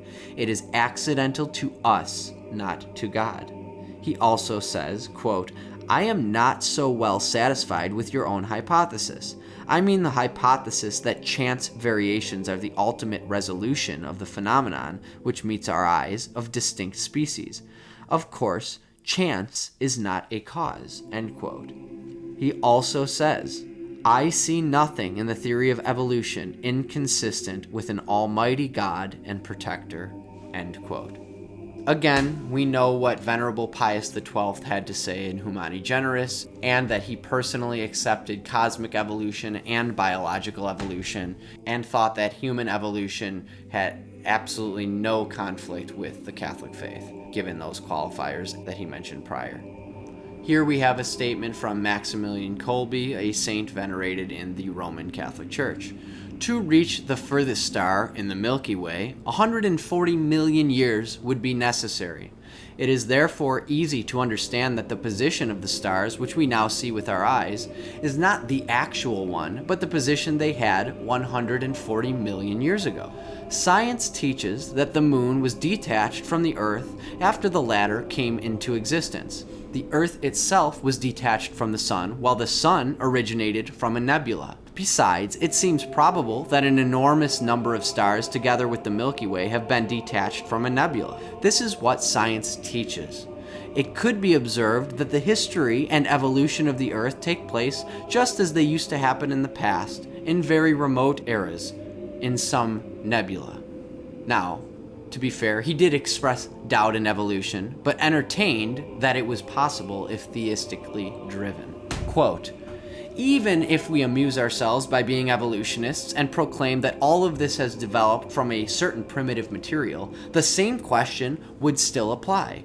Who gave life to this matter, and who, with such wisdom, has endowed it with movement, so that after so many years during which several changes have taken place, could implement the intended purpose? Well, this mind, which is guided by such intelligence, we call God.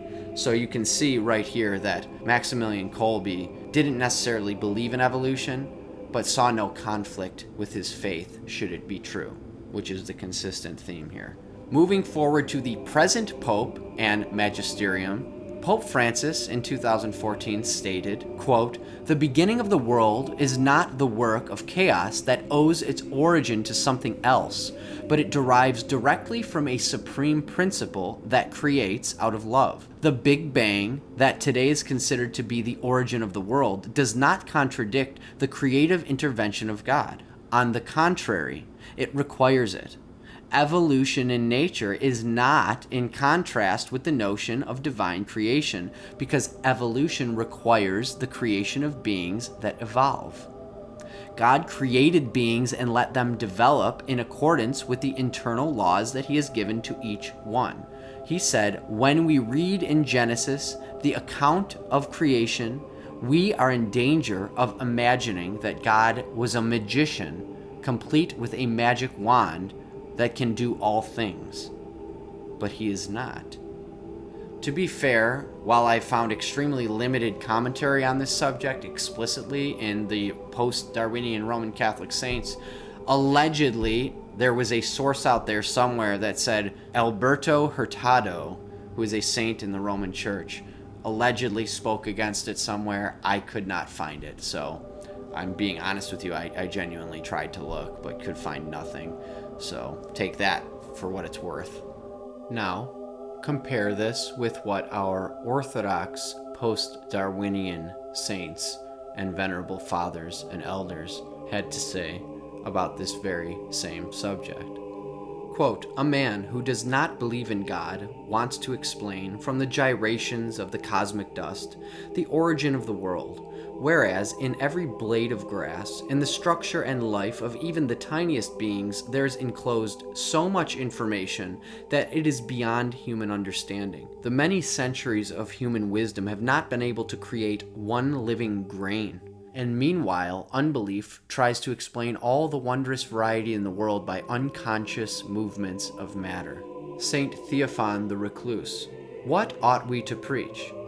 We should cry to all, sons of the kingdom of heaven, don't run from the kingdom and into bondage and slavery, for they are in fact running.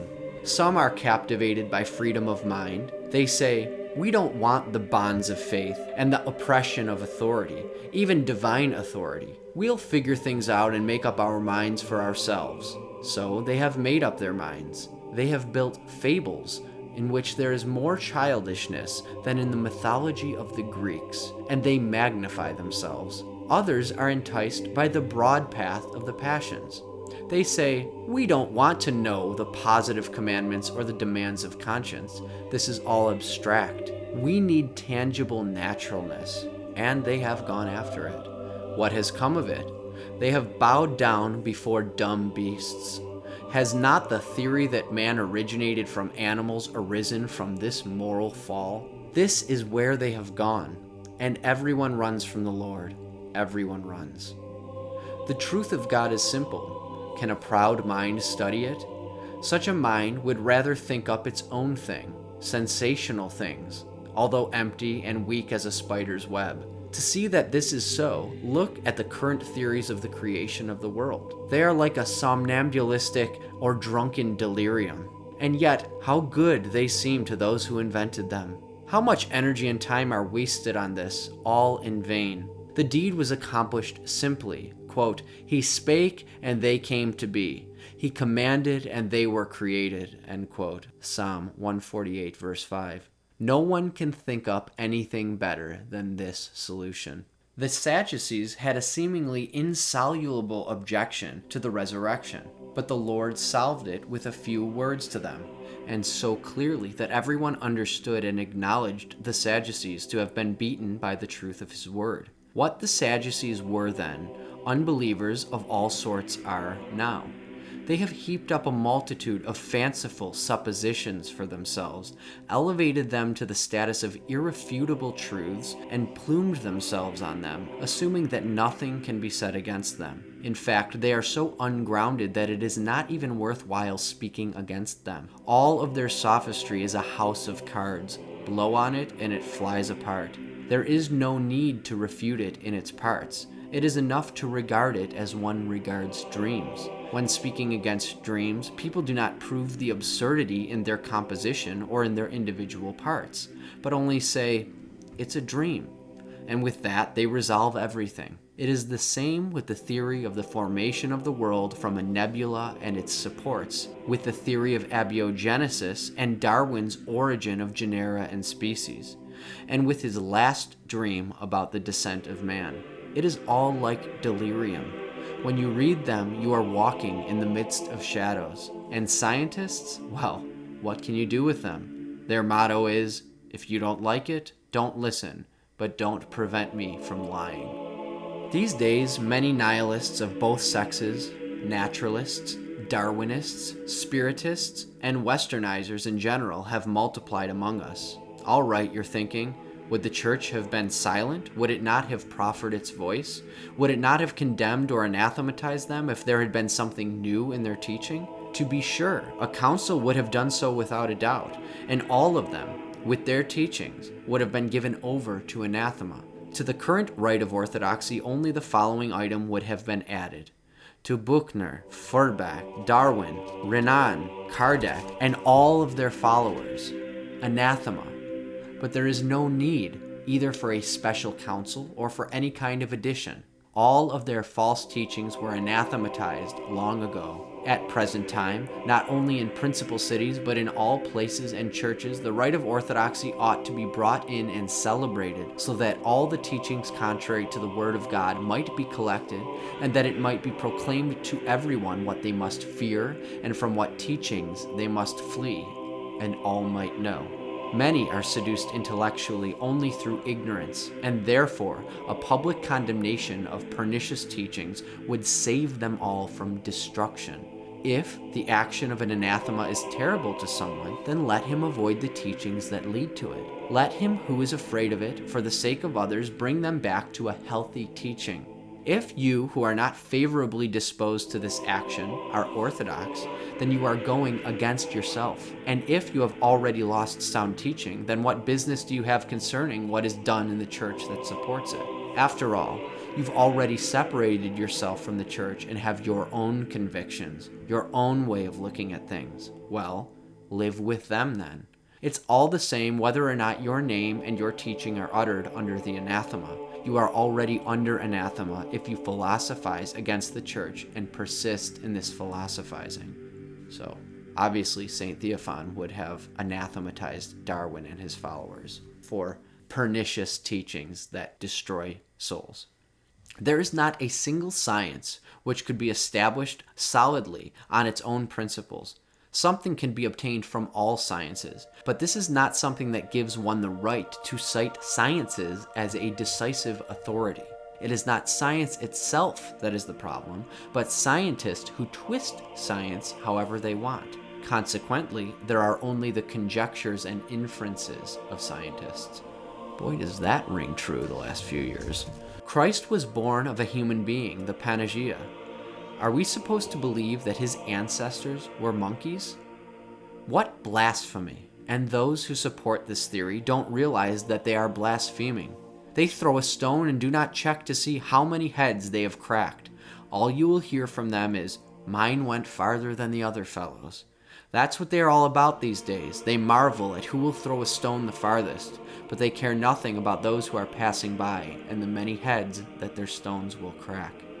For this reason, God has given them up to shameful pleasures, so that they find pleasure only in things of the earth and not in heaven, and only in what provokes laughter from the demons and tears from Christ's angels. They take pleasure in looking after their bodies, in plundering the property of others, in stealing from the small and weak, in multiplying their earthly treasures and extending their states and their rule, in the wicked usurpation of homelands of others, in merriment and dancing, in the rejection of every faith as superstition, in the denying of God, in a totally biological life, in shamelessly calling monkeys their ancestors, in the drowning of anthropology in zoology. Darwinism, which declares that man, by means of evolution, has developed from the lower species of animals and is not a product of the creative act of the Godhead, has turned out to be merely a supposition, a hypothesis, which has become obsolete even for science. This hypothesis has been acknowledged as contradictory not only to the Bible, but to nature itself, which jealously strives to preserve the purity of each species, and knows of no transition even from a sparrow to a swallow. There are no known facts of a transition of an ape into a man. With our own eyes, we witnessed many instances of his gift of clairvoyance. Once, when Geronda was still at St. Basil's Skeet, he met a layman near the Skeet's main church. Geronda approached him and said, "You are making some serious mistake." "What mistake?" the layman asked. "I don't know," Geronda replied, "but you are definitely making some serious mistake." "Can't we figure out what it is?" "Right now in the daytime we can't figure it out, but if you like, come down to my place at night." "All right, Geronda, I'll come after midnight." After midnight, the layman went out and met with Geronda. They began discussing things, and it turned out that this layman, even though he had a degree in theology, had written an entire book supporting Darwin's theory of evolution. Geronda said to him, "When you present a theory or an opinion, why don't you draw from the writings of the Holy Fathers or Orthodox theologians rather than heretics who aren't even Christian? A theory or viewpoint becomes fortified when it is confirmed by the Bible or by the Holy Fathers of the Church. You will not be welcome here in my hut until you renounce that theory." The theologian acknowledged that he had an incorrect viewpoint with this theory, and he asked Geronda to tell him how he had recognized it. Geronda answered, "When I approached you yesterday, a stench was coming out of you, and this made me realize that you have made some grave error." When it came to matters of the faith, Geronda tolerated no deviations. An academy student and missionary said to me that by God's creation in days one must understand millions of years. You poor missionary, you represent the omnipotent creator as being very weak and attribute millions of years to him. That's how your reason speaks, but I believe that, as the Lord said, quote, "And the evening and the morning were the first day," end quote. One must understand days and not millions of years, for the Lord said, quote, "And it was so." With a word he divided the water from the land, and the water, with a noise, stood in its indicated places. There were seas, the rivers and streams began to flow, and across the whole earth there were warm waters and cold springs. The Lord said, quote, "Let there be forests," and there were forests across the whole earth in perfect form, one kind in the north and another kind in the south. And then they began to gradually grow.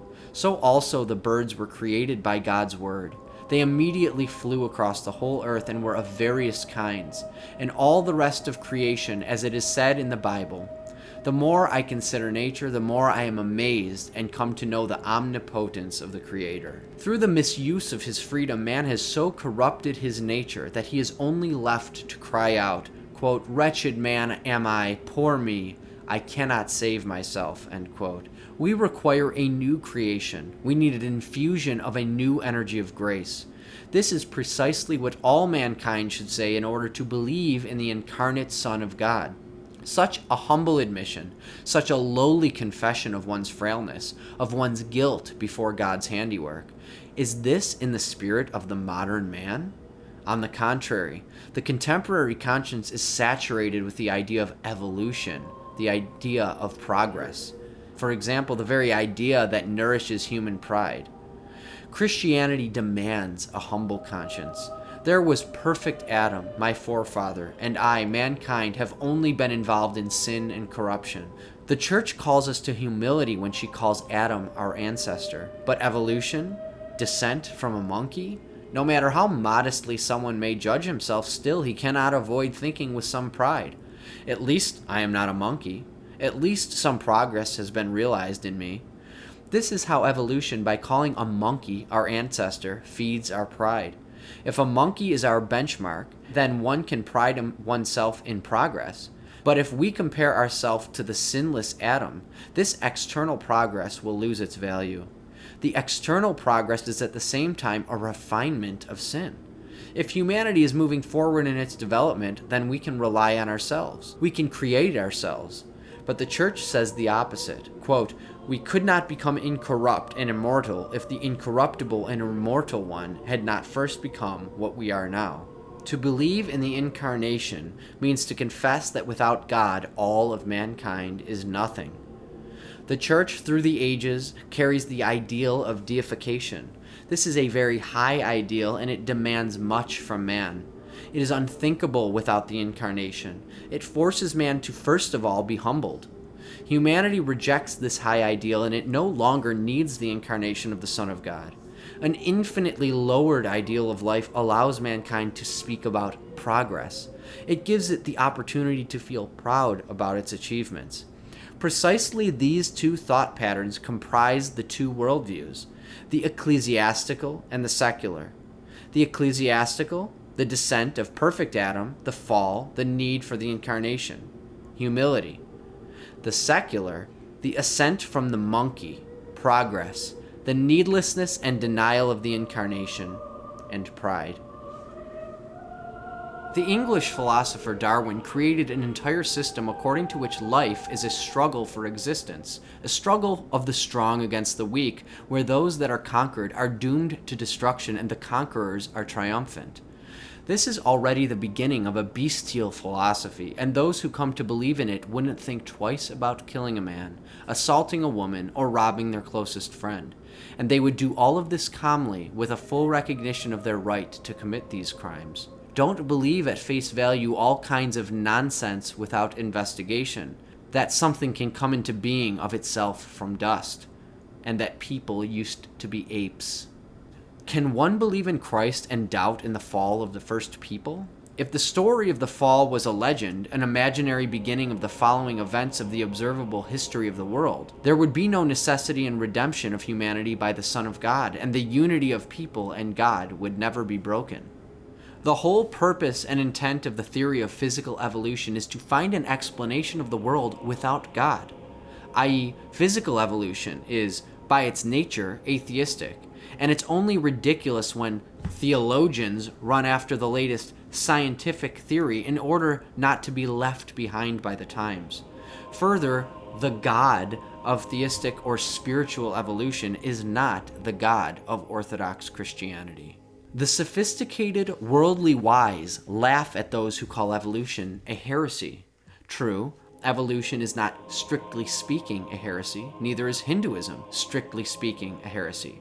But, like Hinduism, evolution is an ideology that is profoundly foreign to the teaching of Orthodox Christianity, and it involves one in so many wrong doctrines and attitudes that it would be far better if it were simply a heresy and could thus be easily identified and combated. Evolutionism is closely bound up with the whole apostate mentality of the rotten Christianity of the West. It is a vehicle of the whole new spirituality and new Christianity in which the devil is now striving to submerge the last true Christians. It offers an alternative explanation of creation to that of the Holy Fathers. It allows an Orthodox Christian under its influence to read the Holy Scriptures and not understand them, automatically adjusting the text to fit his preconceived philosophy of nature. Its acceptance cannot but involve the acceptance also of alternative explanations of other parts of divine revelation, of an automatic adjustment of other scriptural and patristic texts to fit in with modern wisdom. Our only wisdom comes from the Holy Fathers, and all that contradicts it is a lie, even if it calls itself science. This next one is supremely important when addressing the Roman Catholic acceptance wholesale of the idea of theistic evolution. The way they tack God on to this whole theory and just make it all okay because God started it and initiated it. For theistic evolutionists, if God is added to the theory of evolution, it becomes acceptable for Orthodox Christians. We are only against evolution if it is atheistic. But this is surely a very naive answer to a rather complicated question. What of the philosophy of evolution itself? Is it compatible with Orthodox Christian theology and philosophy, even with God added to it? All of the great heretics of history also believed in God. Indeed, quote, the demons also believe and tremble, end quote. More rigorous thinking than this is required before an Orthodox Christian can know what to think of evolution. Proponents of the theory that man evolved from apes are ignorant of man and his sublime destiny because they deny that man has a soul and refuse that he is capable of experiencing divine revelation. They rejected the Spirit, and the Spirit deserted them. They abandoned God, and God abandoned them. Quote, professing themselves wise, they became fools, end quote. Romans chapter 1, verse 22. Quote, God gave them over to a reprobate mind to do those things which are not fit. Romans chapter 1, verse 28. A certain poet says very appropriately, when the malicious demons want to harm someone, first they strip a person's mind of sound reasoning and then persuade him to espouse a corrupt belief, so that man can no longer comprehend that he sins. This is true because if people were aware of what they were saying, they would not debase themselves or pride themselves on being descendants of the genus of primitive animals. The prophet very fittingly said about them, quote, man being in honor did not understand. He is compared to the mindless animals and has become like unto them, end quote. Psalms chapter 48, verse 20.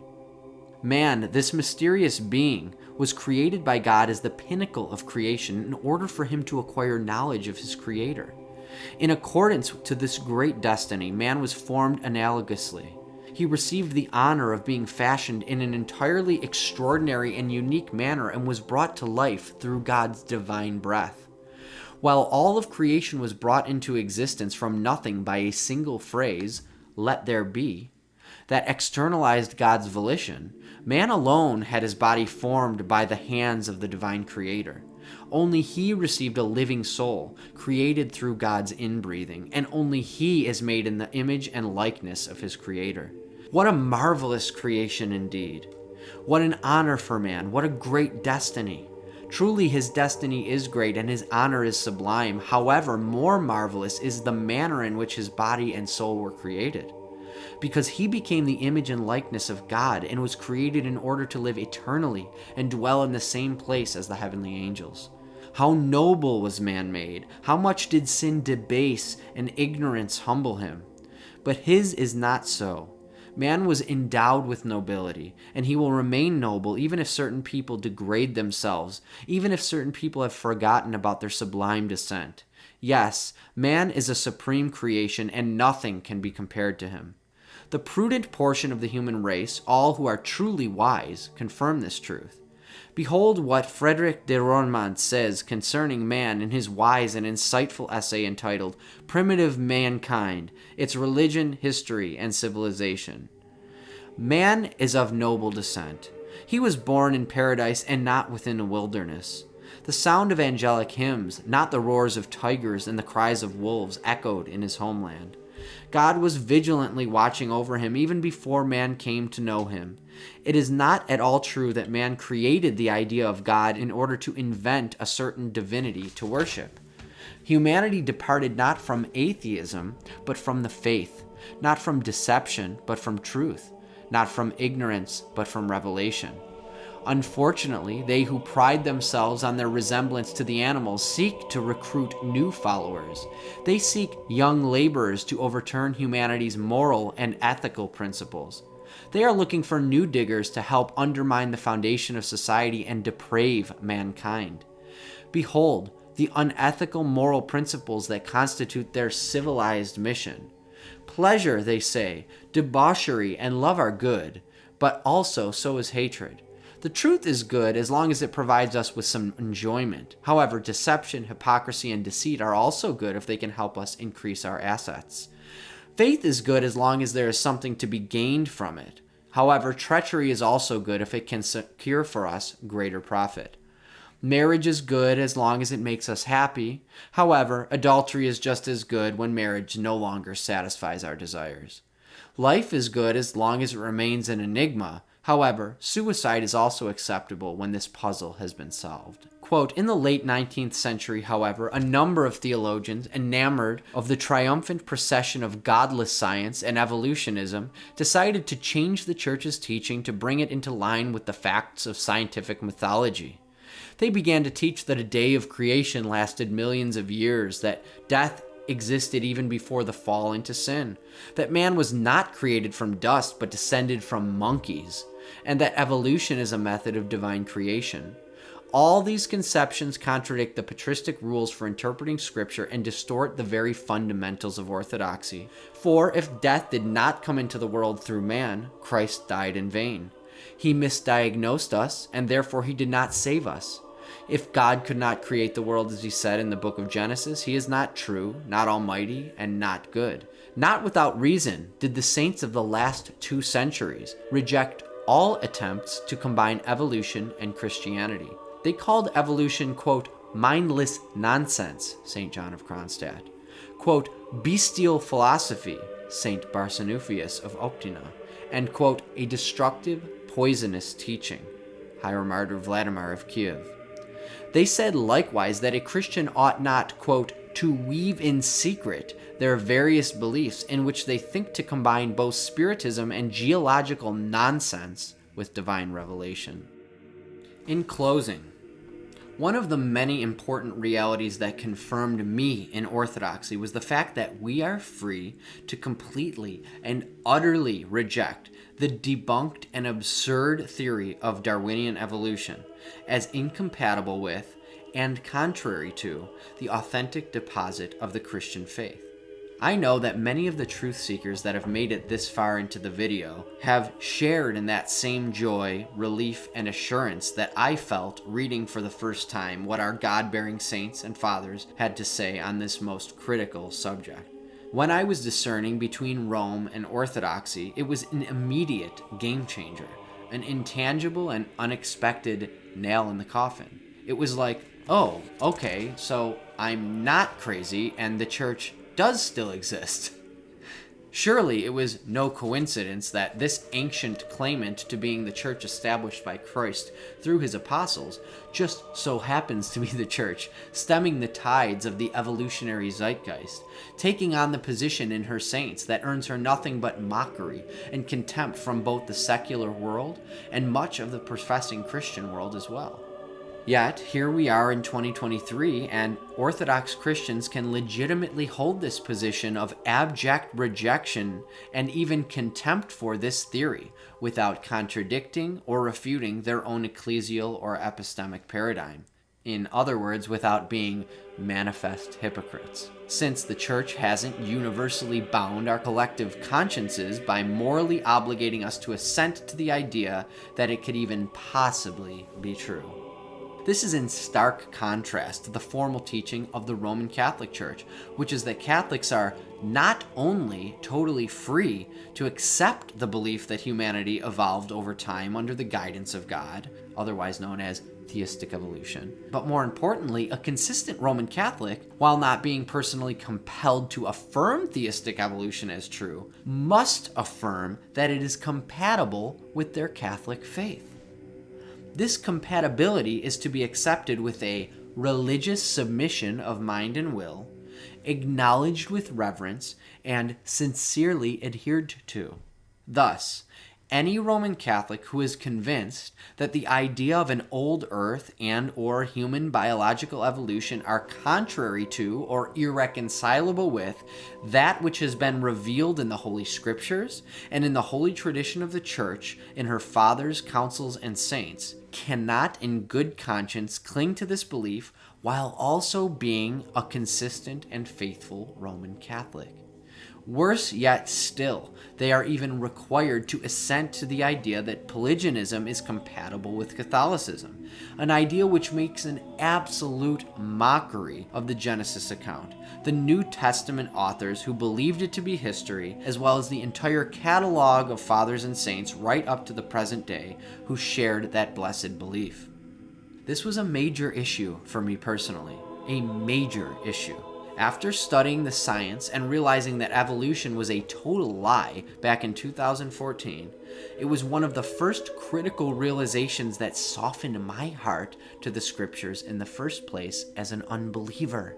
How bizarre then to see the Roman Church and her saints not only totally lacking awareness of how insidious and pernicious these ideas are, but also kowtowing to the secular and antichrist science machine.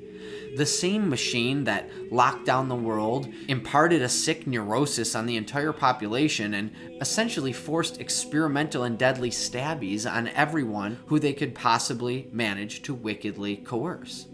The same machine that pumps out evolutionary propaganda is the machine that pumps out stabby science. This is all in the same vein, but I digress. Not only is the patristic consensus on creation absolutely clear with respect to this question, but we also have a long list of modern glorified saints and likely saints who explicitly expose and condemn Darwinian evolution for the satanic deception that it is. The Orthodox position is clear and unambiguous, no matter what liberal academics, individual clergy, progressive activists, or even particular synods in the church want to say about this or believe at different times.